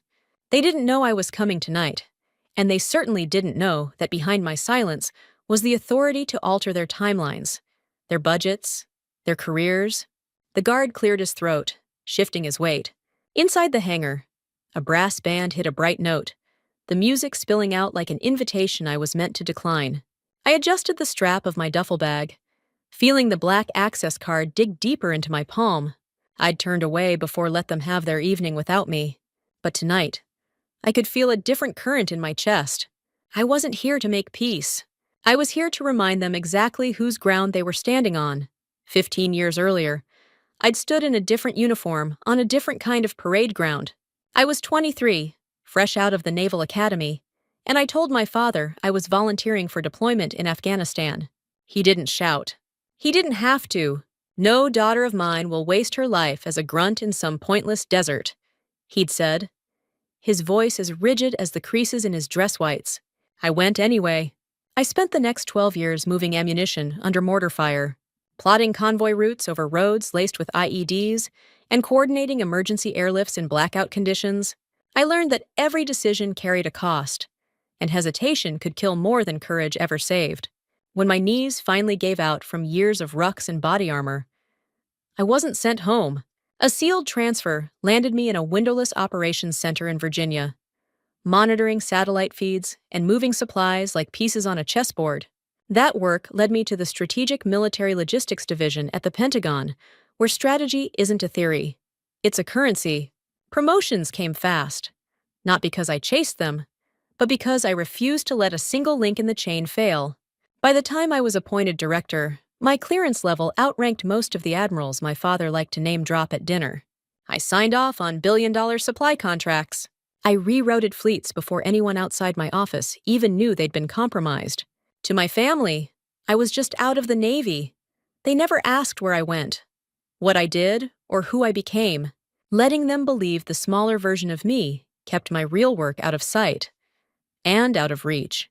But standing at that gate tonight, listening to Isabella recite her titles like victory banners, I felt the old discipline settle into something sharper. I wasn't 23 anymore, and this wasn't about earning their respect. This was about ending the story they'd been telling about me for years and replacing it with the truth. From beyond the security post came the low, steady hum of an engine. Headlights swept across the asphalt, catching the gleam of the ceremonial banners strung above the hangar doors. A matte black SUV rolled to a stop beside me, its armored panels dull under the floodlights. The driver's door opened, and Colonel Ethan Ward stepped out, broad-shouldered, sharp-eyed, and as deliberate in his movements as he'd been in the field. He shut the door without looking away from me. "Ma'am," he said, his voice low but carrying, "your table is ready inside." The guard straightened a little, not yet fully processing. My mother's lips pressed into a thin line. Isabella shifted her weight, her confident stance faltering for the first time all evening. Ethan glanced at them briefly, then back at me. "Madam Director," he continued, this time loud enough for the nearby Marines to hear, "the minister's conference room is prepared." The title hung in the air like a crack of thunder. The guard blinked once, then snapped into a textbook salute, his heels clicking against the pavement. "Ma'am," he said with crisp formality, "welcome back to Fort Cardenas." The metallic groan of the gate sliding open felt almost theatrical. I stepped forward, the gravel crunching under my boots. Ethan fell in beside me, his presence as steady as it had been in every operation we'd run together, whether anyone knew about them or not. I didn't need to turn around to know what was on their faces. My mother's perfectly composed expression would be stretched thin, brittle under the weight of what she'd just heard. Isabella's smirk would be gone entirely, replaced with that flicker of uncertainty she used to get before losing an argument she thought she'd already won. Inside the hangar, the music swelled, the scent of polished wood and fresh uniforms mixing with the faint tang of jet fuel. People turned as we entered, their conversations faltering. Recognition spread through the crowd, not the polite kind reserved for acquaintances, but the sharp, immediate acknowledgement that comes when someone with actual authority walks in. And this time, no one was blocking my way to the center of the room. The hangar had been transformed into a ballroom, the kind where every detail was calculated to impress white linen tables, polished silver, flags draped with precision. The hum of conversation dulled as Ethan and I crossed the threshold. Eyes followed us, and I could feel the shift in the air. Admiral Cole was the first to approach. His grip was firm, his tone warm. "Director Richardson," he said, "your approval on the Atlantic supply chain saved us months. I owe you one." Behind him came General Maddox, all imposing frame and old-world courtesy. "Your redesign of the rapid deployment routes in the Mediterranean," he said. "Flawless work." Then Senator Whitlock, smiling like a man who knew exactly how much influence I carried over the defense budget he liked to guard. "We should talk," he said simply. Each handshake was deliberate, each exchange a quiet reminder to the room of exactly where my authority began and ended, which, tonight, felt like everywhere. From across the crowd, I caught Isabella watching me, her smile frozen in place. When Admiral Cole turned to her, casually mentioning Titan Defense's pending contract, she straightened her posture and began to speak. That was when I stepped in. "That contract," I said evenly, "is on my desk right now. My team will decide if it moves forward." The pause that followed was almost imperceptible, but the flush rising in her neck was not. She tried to laugh it off, but the conversation had already moved on away from her. Back to me. My mother hovered near the edge of the room, speaking to a pair of guests with the kind of polished charm she'd perfected. I knew she'd start revising the family narrative before the night was over, recasting my success as something she had quietly anticipated all along. I let her. I wasn't here to argue over the past. I was here to occupy the space they'd spent years convincing themselves I didn't deserve. And judging by the way the room now oriented itself toward me, I'd already succeeded. I spotted my father near the far end of the hall, standing slightly apart from the clusters of uniforms and tailored suits, even in civilian attire. Charles Richardson carried himself like a man who expected to be obeyed. For years, I had chased the idea that if I could just prove myself enough, he would see me as more than the stubborn daughter who walked away from the Naval Academy's prescribed path. He noticed me before I reached him. His gaze held steady, but I saw something different there, less certainty, more weight. "Kylie," he said, his voice quieter than I'd ever heard it in a room full of his peers. "I owe you an apology for calling your choices a mistake, for not seeing who you were becoming." The admission didn't feel triumphant. It felt overdue. "I'm not here for an apology, Dad," I said, keeping my tone even. "I never needed your forgiveness. I needed your respect, and I've already earned it whether you gave it or not." His jaw shifted.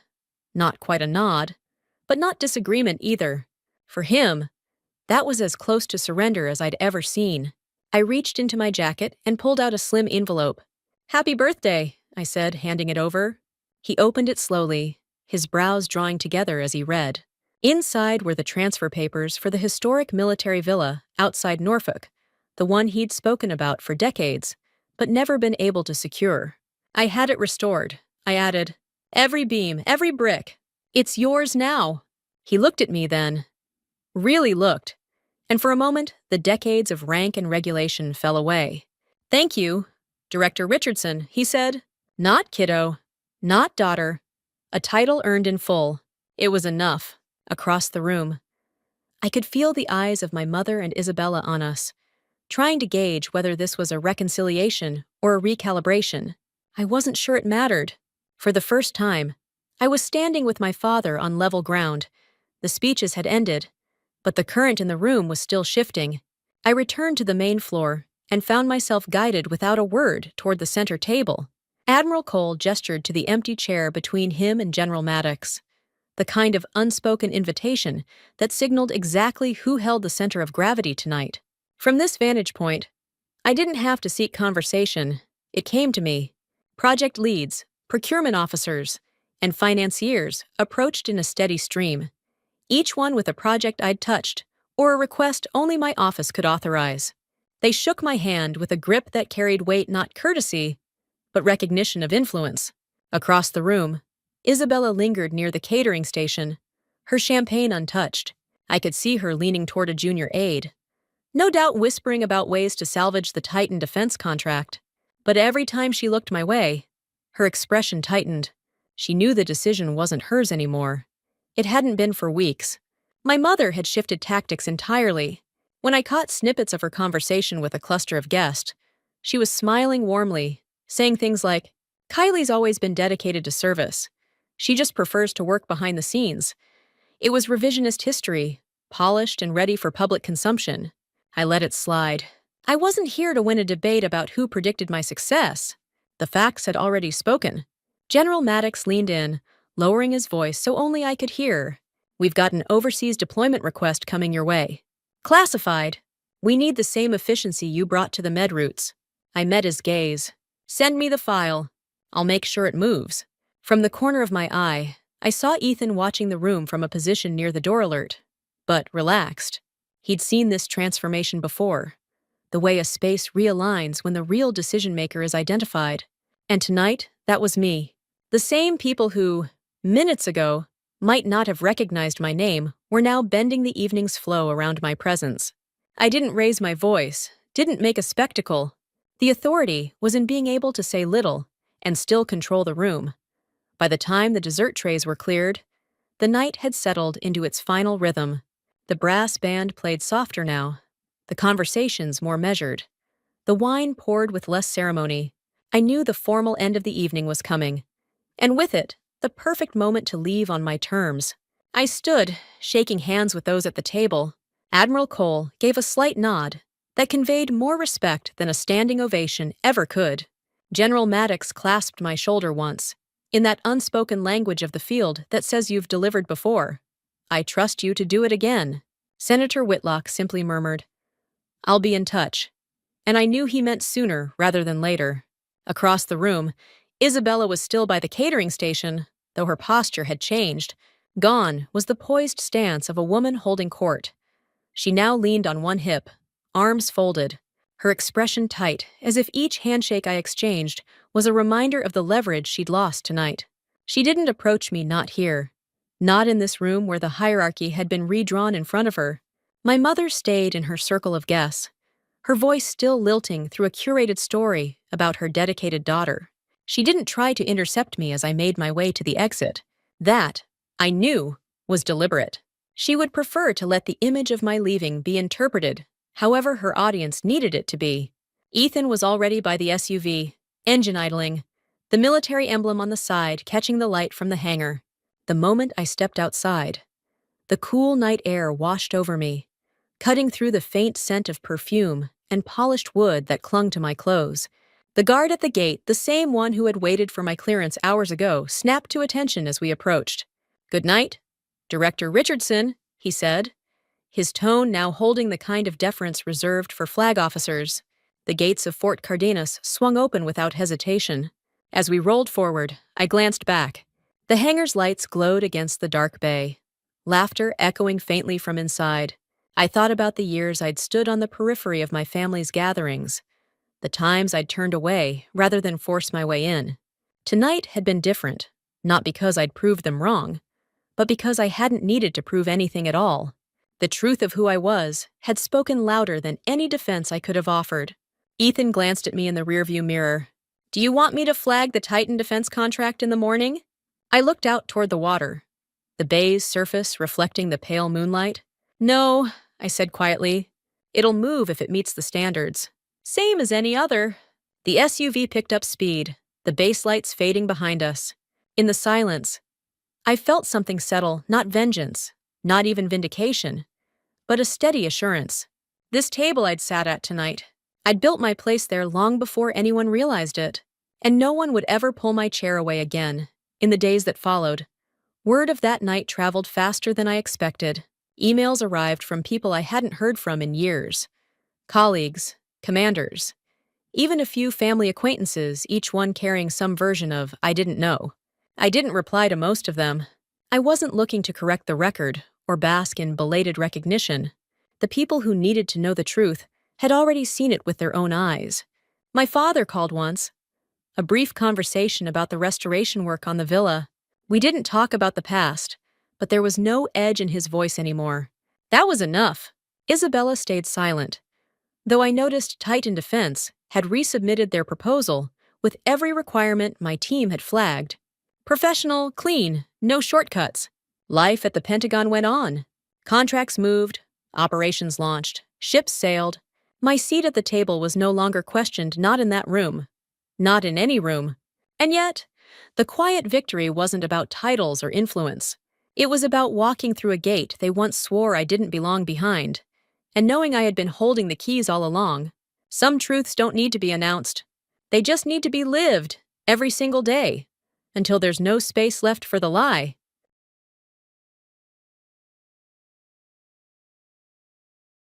At the will reading, the mahogany table gleamed under the soft light, but my hands stayed flat on my lap.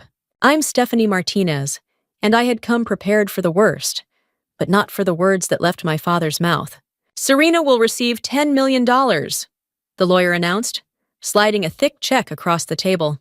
My sister's manicured fingers closed around it like she'd been rehearsing this moment her whole life. Then my father turned to me. His smile was thin, the kind people wear when they've already decided you're worth less than the air you breathe. Go earn your own, Stephanie.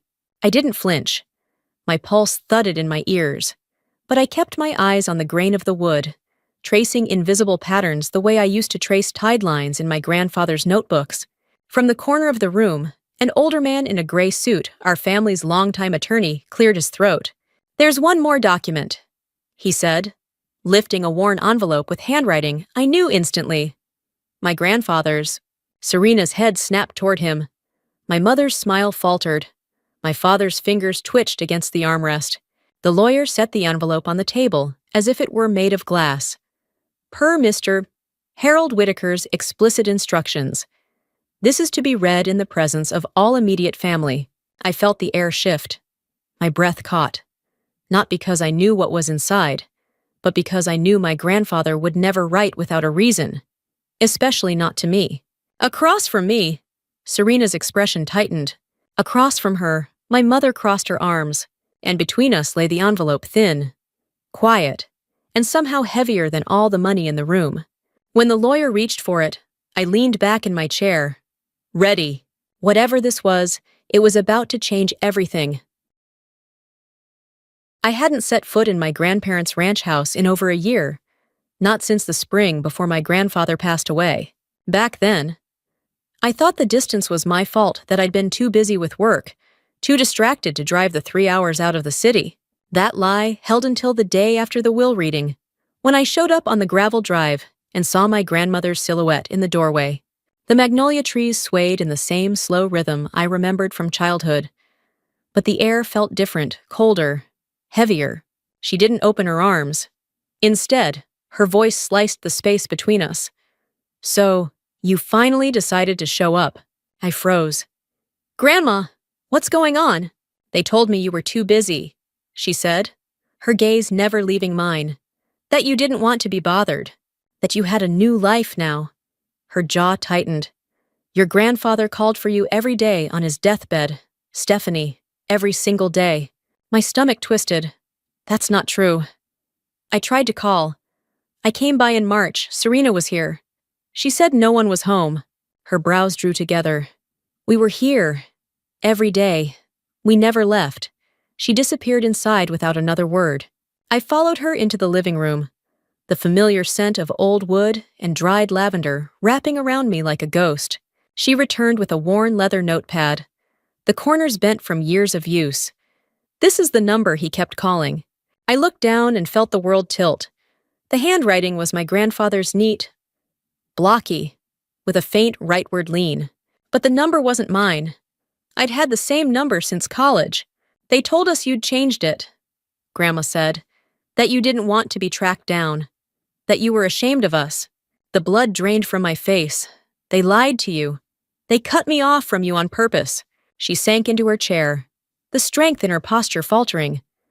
They told me the funeral was at noon. I whispered. When I got to the church, it was empty. Her voice was barely audible. The funeral was at 9. They told everyone you didn't show, that you didn't care. I felt the burn in my eyes before the tears fell. I dropped to my knees beside her chair, gripping her hand. I would never have missed it. Never. We stayed like that for a long time. The clock ticking louder than it should. The wind outside brushing dead leaves across the porch. Finally! My grandmother's voice found steel again. "I'm calling them," she said, rising with effort but without hesitation. "Calling who?" She didn't answer. She went to the kitchen, lifted the receiver of the old rotary phone, and began dialing. Each turn of the dial was slow, deliberate. When she hung up, she looked at me. "The lawyer's coming." And so are they. It's time they heard the truth.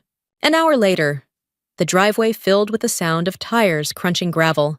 First came my parents' sedan, sleek and black, the kind my father liked to polish on Sundays, as if image could erase history. Serena arrived next, stepping out of her pearl-white SUV, phone already in hand. I stayed in the kitchen, my grandmother's hand resting lightly on my shoulder as she went to greet them. From where I sat, I could hear the shift in her voice, no warmth, no pretense. "Sit down in the living room," she instructed. My mother's tone carried that brittle sweetness I'd grown up with. "Oh, it smells exactly the same in here." My father was brisk, impatient. "I thought this was handled." Serena sighed, bored already. "This couldn't wait until after the estate finishes processing." The creak of the front door announced a new arrival. "Mr. Harold Whitaker's instructions must be read in person," said a calm, professional voice. I recognized the lawyer from the will reading, carrying a thick leather briefcase. "That's your cue," my grandmother said softly. I stood and stepped through the kitchen doorway into the living room. The conversation stopped cold. My mother's smile froze halfway. My father's jaw tightened. Serena's eyes went wide before narrowing, like someone who'd just seen a chess piece appear where she thought the board was empty. The lawyer nodded politely to me before setting his briefcase on the coffee table. "We'll begin. This is the last will and testament of Mr. Harold Whitaker, along with a personal letter to be read aloud in the presence of his immediate family." No one moved.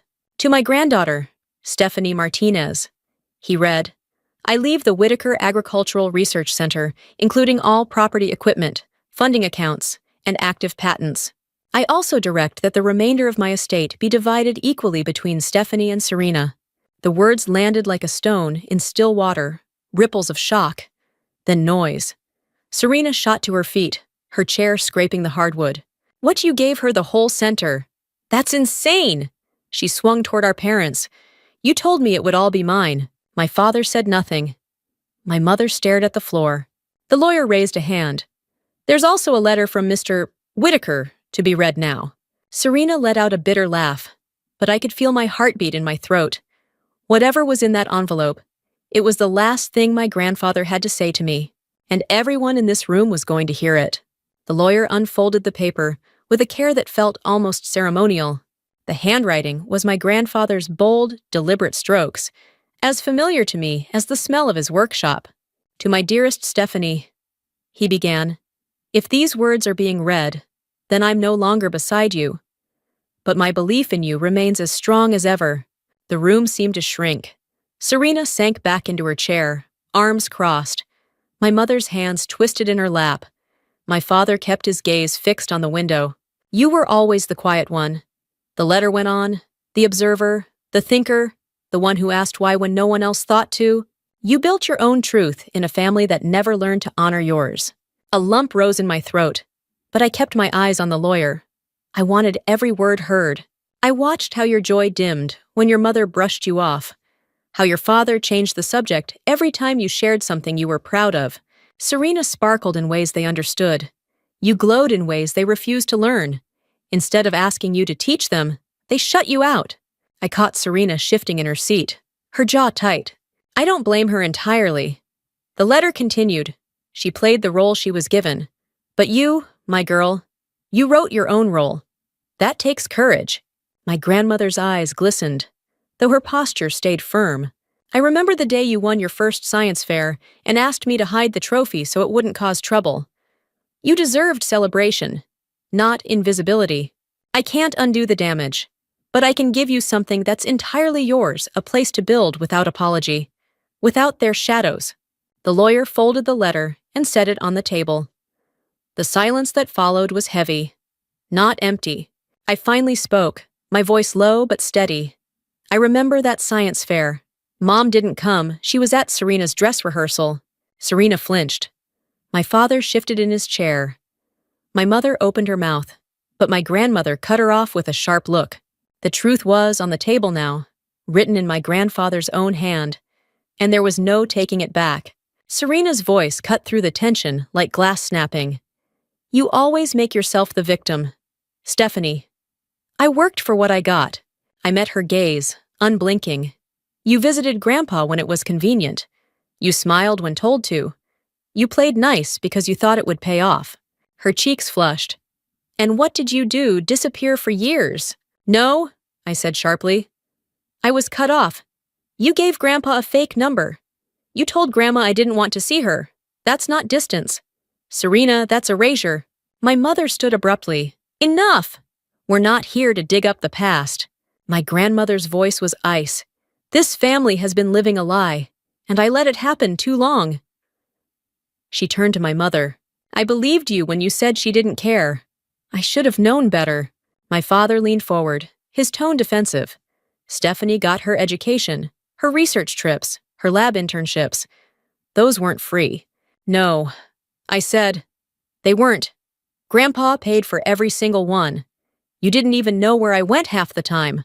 My voice cracked, but I didn't look away. You made me feel like a burden. He made me feel seen. Serena pushed back her chair so hard it scraped the floor. This is ridiculous. I was told I'd get everything. I stayed. I was the good daughter. No, I replied calmly. You were the performer. I was the hidden one. But Grandpa didn't forget me. And you can't erase me anymore. My grandmother stood, moving to the center of the room. Her hands were steady. I regret that Walter left you anything, she said, looking directly at Serena. You may have played the role, but it was never love. It was a transaction. And I'm ashamed I didn't see it sooner. She pointed toward the door. Leave, all of you. My mother gasped. Mother! Out, my grandmother repeated. They hesitated for a beat. Then Serena grabbed her bag and stormed out. My parents followed, muttering about legal challenges. The door closed behind them, not slammed, just final. For the first time in years, the house felt quiet in a way that wasn't hostile. It felt free. 2 days later, I drove out to the edge of town where the Whitaker Agricultural Research Center stood.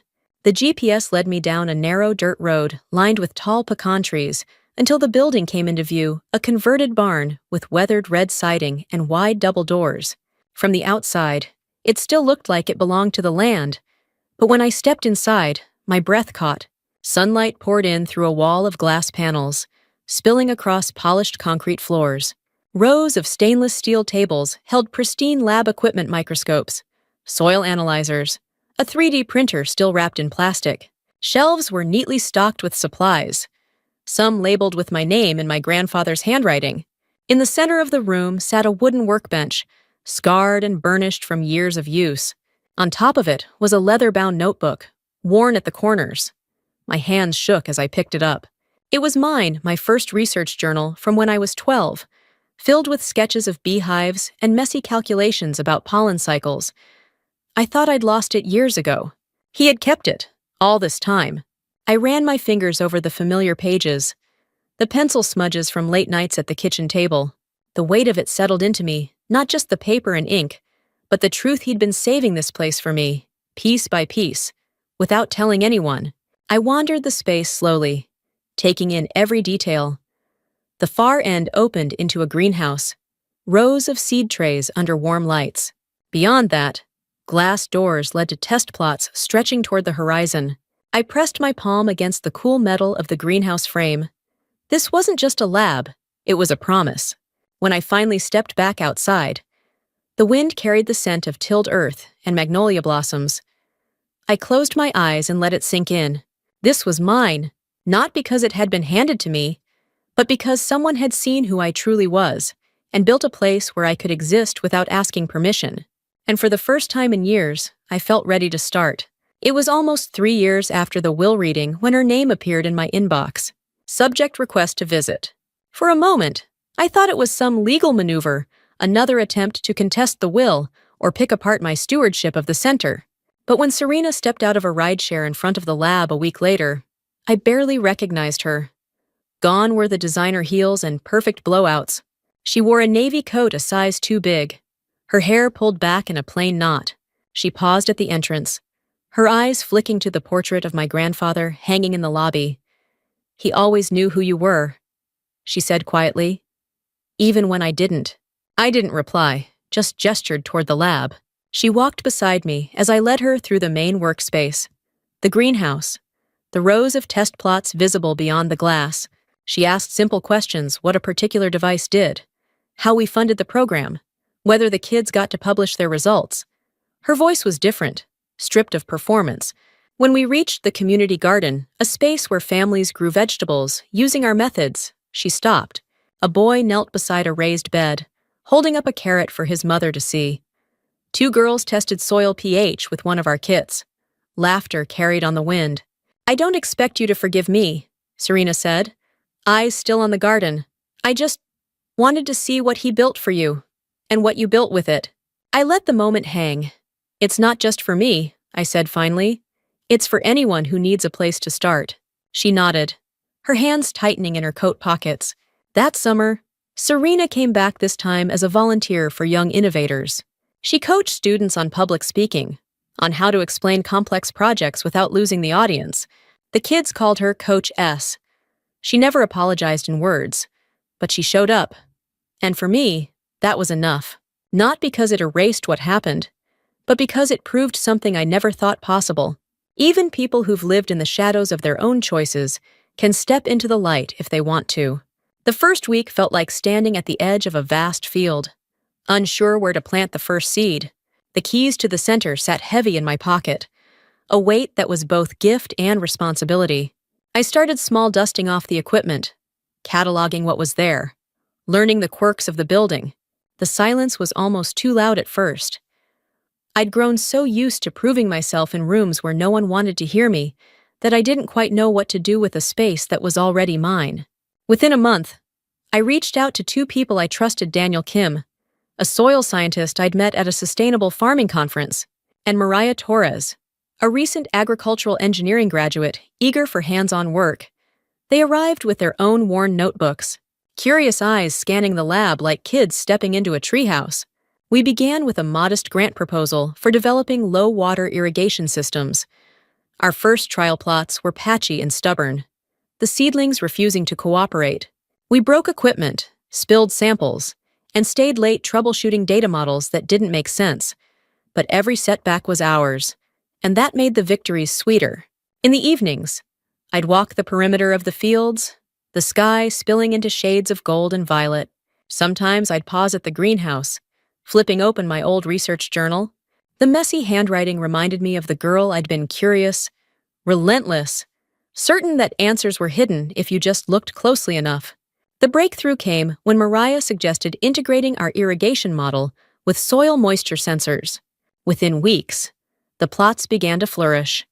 That success led to the idea that changed everything, opening the center to local high school students under a mentorship program. We called it Young Innovators. Each student received a blank leather-bound notebook, the first page stamped with my grandfather's words: "Write the things they don't understand. One day they will." Watching those kids scribble notes beside the same workbench where I'd once struggled with my own experiments, I realized something. This place wasn't just about research. It was about giving someone the thing I'd needed most, a place where their voice wasn't just heard, but valued. 6 years have passed since that day in the lawyer's office. The Whitaker Agricultural Research Center has grown from one renovated barn to a full campus, 4 labs, 3 greenhouses, and acres of thriving test fields. Our research now feeds communities in drought-prone regions across the South and partners with universities overseas. I still haven't spoken to my parents. Sometimes their names appear in news articles or charity rosters, but the old ache is gone. The space they once occupied in my life has been filled with purpose and with people who choose to be here. My grandmother lives in a small apartment connected to my house in town. Every morning we drink coffee in the sunroom, and she tells me stories about my grandfather. I'd never heard the way he planted a pecan tree to propose, or how he believed soil could remember kindness. In my office, beside my research notes, sits my original leather-bound journal and my grandfather's pocket watch. On hard days, I open it to the photograph tucked inside me at 10 years old, grinning beside my first science fair project. He carried it with him every day. Now, I carry it forward. Some evenings, I walk to the far end of the fields, where the community gardens meet the wild grass. The sun dips low, and the wind moves through the magnolia trees. That's when I hear his words most clearly. Write the things they don't understand. One day they will, and standing there, watching the place we built together continue to grow, I know the day he imagined has finally come.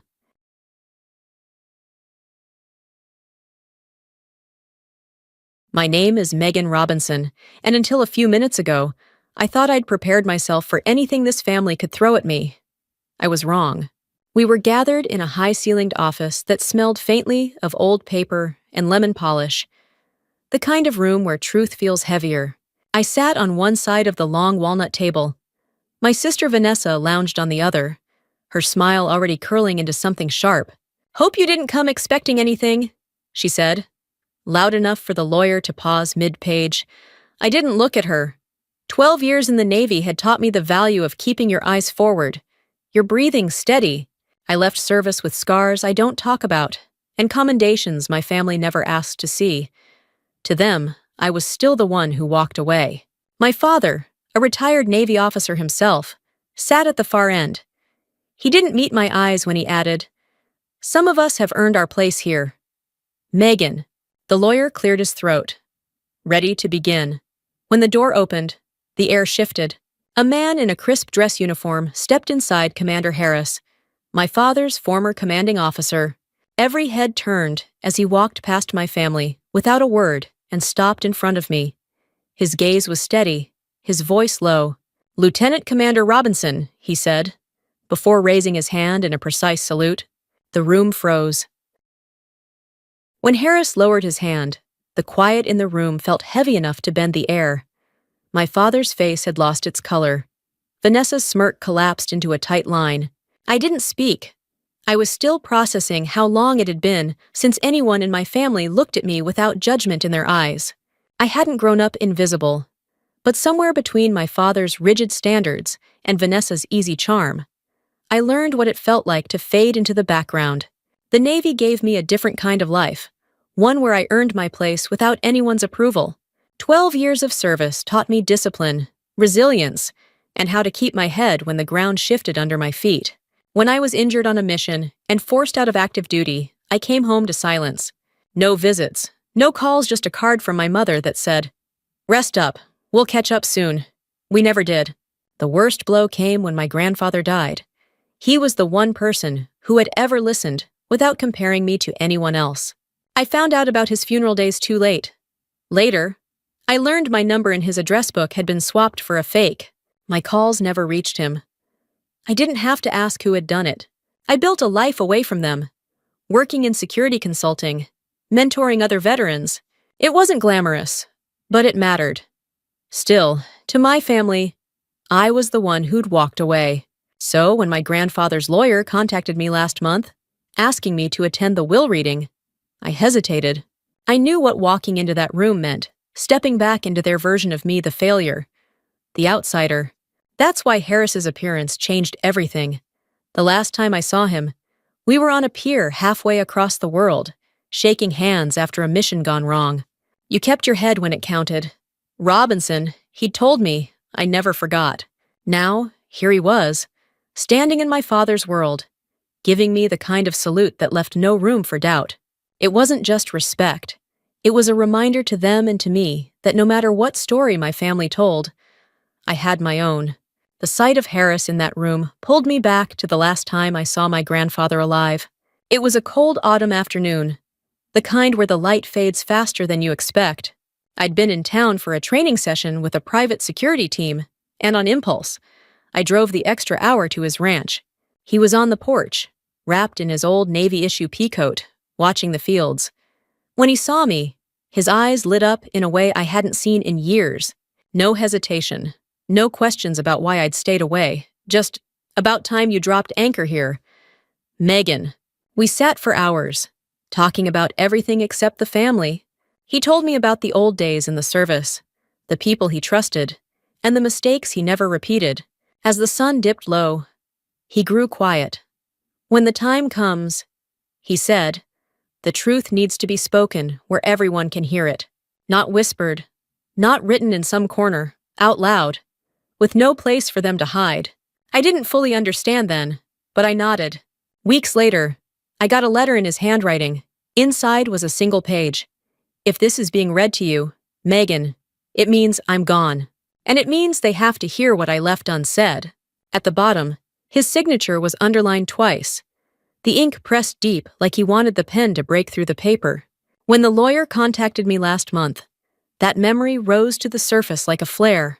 He explained the will could only be read with every immediate family member present. I didn't ask why I already knew. This was the moment my grandfather had been preparing me for. Now, sitting in that polished office with Harris's salute still hanging in the air, I could feel the weight of my grandfather's trust on my shoulders. The lawyer glanced at me, his hand hovering over the envelope. My father shifted in his chair, clearing his throat like he was ready to get this over with.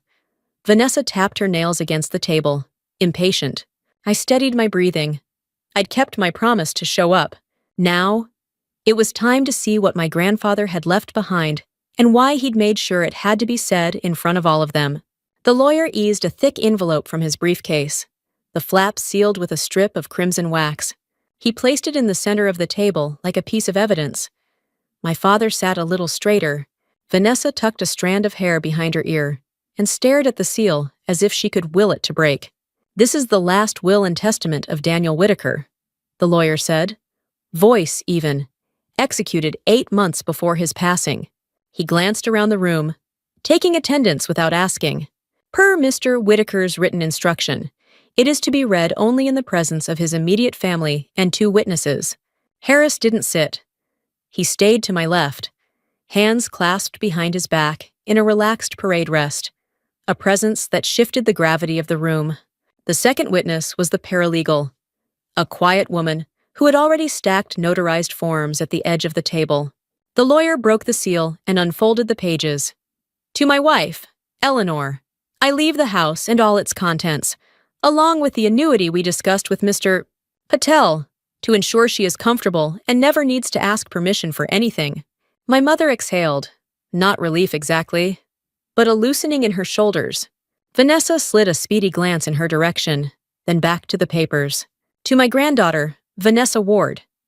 He continued, I leave a cash gift and a portfolio of municipal bonds currently held at East Bay Financial. The figure he read was substantial enough to make the room tilt. Vanessa's mouth curled at the corners. She leaned back, the old posture returning, the one she wore at every recital, every wedding speech, every photograph. And to my granddaughter, Megan Robinson, the lawyer read, I leave the Whitaker Field site on State Route 19, the structures upon it, and all associated equipment, accounts, and intellectual property presently registered under Whitaker Security Initiatives. Vanessa's smile fell. The what? The field site, the lawyer said, not looking up. A parcel acquired 10 years ago and converted to a training and research campus. My father turned to him. There's no campus. It's a storage yard with a shed. Harris spoke for the first time. It's not a shed. Every head turned. He didn't raise his voice. He didn't need to. Mr. Whitaker invited me to see the upgrades 2 years ago. It's a proper facility classroom space, a small ops room, even a mock substation for emergency drills. Vanessa laughed once. Brittle. You're telling me Grandpa left her a playground? That's what you're all wound up about. The lawyer kept reading. The field site is currently licensed to deliver resilience training to municipalities and veteran-led nonprofits.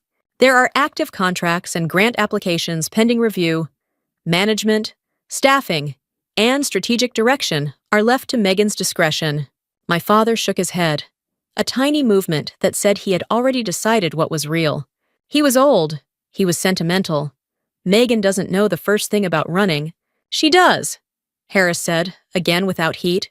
She ran the worst day of my career better than anyone on that pier, including officers with more years on their sleeves than she had stripes. A color rose under my father's collar. He opened his mouth, then closed it. Vanessa recovered her voice first. Grandpa didn't even talk to her for years. She said, he barely saw her. Why would he? Ms. Ward, the lawyer said gently, there is more. He set down the will and lifted a single-page letter on thick, off-white paper. The handwriting was bold and familiar. The way my grandfather signed checks and birthday cards. The way he wrote instructions for fixing the gate latch. The sight of it tightened my throat. Per Mr. Whitaker's instruction, the lawyer said. This is to be read aloud. My father made a small, dismissive sound. Is that really necessary? It is, Harris said. The lawyer began. Megan, if this is being read to you, it means I didn't manage to say everything I wanted to say while I was still under the same sky as you. I regret that. But some things land truer when they are said in front of witnesses. Vanessa shifted, a faint scrape of chair leg against the rug. I know what they told you about yourself. The letter continued. I also know what I saw. You never asked for applause. You kept your head when the room was burning. That quality saved men I loved. You will not brag about it, so I will. Harris's jaw tightened, almost imperceptibly. I built the field site for the person in this family who understands that service doesn't end when you change clothes. The lawyer read, I built it for the one who won't sell it to put in a pool. It belongs with you, Meg, because you know what to do with it. You won't waste it trying to win people who have already decided not to see you. My mother made a small noise, something between a sigh and a warning. My father kept his eyes on the carved edge of the table, as if he could sand it down with a stare. Vanessa leaned forward. So what? He's rewriting history now. She abandoned us. She missed his funeral. The room snapped to ice. I didn't look at her. I looked at the letter. The lawyer went on. If anyone asks why you weren't there the morning we laid me in the ground, tell them I gave the wrong time to the wrong person. That's on me. I thought I could trust everyone in this house to pass a message without bending it. I was wrong. I am sorry. The words landed so cleanly that for a second no one breathed. My father finally looked up, and for once, there was something like uncertainty in his eyes. The lawyer set the letter down. There is a final paragraph, he said softly, addressed to the family as a whole. Vanessa crossed her arms, then read it. He lifted the page again. If you have spent years mistaking performance for love, I hope you learn the difference while you still have time. Megan doesn't need your permission to be who she is. None of us do. The letter ended. The sound of the clock returned. A slow, measured heartbeat on the wall. Vanessa's voice came thin. He didn't mean that. My father cleared his throat. This is emotional manipulation. It's his signature, I said, surprised by how steady I sounded. And his voice. Silence settled once more. The lawyer folded the letter with care. Harris remained at my shoulder, still as a post. There's one final document, the lawyer said, lifting a smaller envelope I hadn't noticed. My grandfather's handwriting looping across the front, also to be read aloud, at Mr. Whitaker's insistence. He slid a finger under the flap. Vanessa's fingers drummed, then stopped. My father set his palms flat on the table as if bracing for a wave. I kept my eyes on the paper and let my breathing even out. Whatever came next. The room was finally arranged in the right order. For weeks after that reading, the image of Harris's salute replayed in my mind. Crisp and deliberate, cutting through years of being diminished. It wasn't just about the will or the property, though that mattered more than anyone in my family could admit. It was about having my service, my choices, my very existence, acknowledged in a way they could never take back. The field site wasn't what my father imagined. It wasn't a dusty shed to be dismissed, but a place where my grandfather had quietly invested in my future, while the rest of the family closed ranks against me. Walking its grounds in the days after I inherited it, I saw the care in every decision. The reinforced training floors, the secure comms room, the shelves of manuals and gear still in their original packaging. A map of the county hung on the wall, pins marking critical infrastructure points. He'd thought ahead, prepared for what this could become. I spent those first months in a haze of paperwork and small victories registering the site in my name, negotiating to keep the veteran trainers my grandfather had hired, securing the first contracts. Harris came by twice, each visit unannounced. He'd stand in the doorway of the ops room, hands in his pockets, offering short, pointed advice. Keep your people sharp. Don't let the funding dictate your mission. And once, Your father won't understand this work. Stop trying to make him. Vanessa stayed away. The silence was a relief. When her name finally appeared in my inbox 3 years later, I braced for a fight, some new legal maneuver, an attempt to pry at the will's wording. But it wasn't that. She showed up at the field site in a worn coat, her hair pulled back without the usual care, eyes flicking over everything like she didn't know where to land. "I just want to see it," she said, voice low. "What he built for you. What you've done with it." I walked her through the facility. She asked about the equipment, the classes, the drills. In the training yard, she stopped to watch a group of young recruits run an obstacle course, their laughter cutting through the cold air. "I didn't think—" She trailed off, then tried again. "I didn't know it was like this." I didn't say much.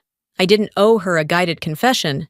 But when she asked if she could come back to help with presentation coaching, her one genuine talent, I said yes. That summer, she kept her word, twice a week. She stood in front of nervous recruits, teaching them how to brief a room, how to own their voice. The first time I overheard her tell a shy kid, "Don't let them write your story for you," I had to walk away before she saw my face. We don't speak often outside those walls. But in the rhythm of her showing up, in the absence of the old competition, something new has grown. She's never said she's sorry. I've never asked her to. Now, 6 years on, the field site has expanded into a full resilience training campus.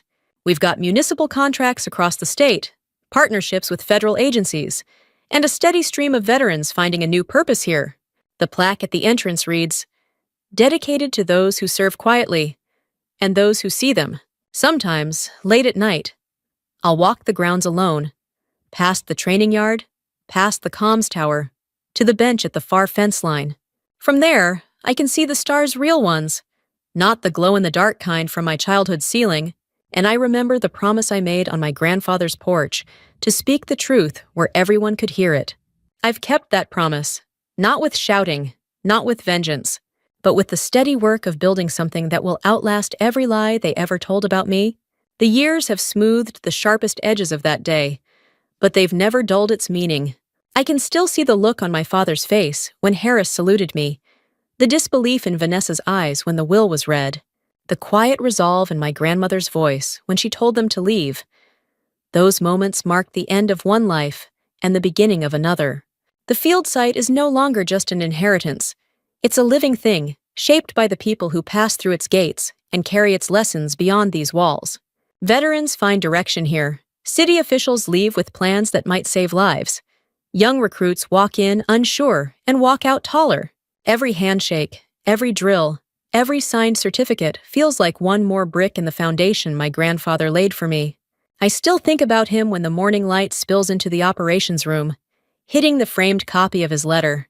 "You won't waste it trying to win people who have already decided not to see you." At first, those words hurt. Now, they free me. Vanessa still comes by twice a year. She works with the quieter recruits, the ones who flinch when they're asked to speak. She has a way of coaxing them forward, telling them they're worth listening to. We don't talk about the past, not directly, but when she leaves, she always pauses at the gate, glances back at the sign, and nods. It's not an apology, but it's something real. I haven't heard from my parents in years. Maybe I never will. That absence doesn't feel like a wound anymore. It feels like space to grow, space to choose who gets a seat at my table. Some nights, I walk to the far end of the property, where the fence meets the old oak tree. I'll sit on the bench my grandfather built and listen to the wind move through the leaves. On the clearest nights, the stars are so sharp they feel close enough to touch. I think about the girl I was, the one they tried to erase, and the woman I am now. Legacy isn't a building or a bank account. It's the map someone leaves you, the quiet anchors they drop in your life so you can find your way when the world tries to push you under. My grandfather gave me that map, and I've followed it here to a place that's mine, not because it was handed to me, but because I've built it, protected it, and filled it with people who see me. And that, more than any inheritance, is the life he wanted for me.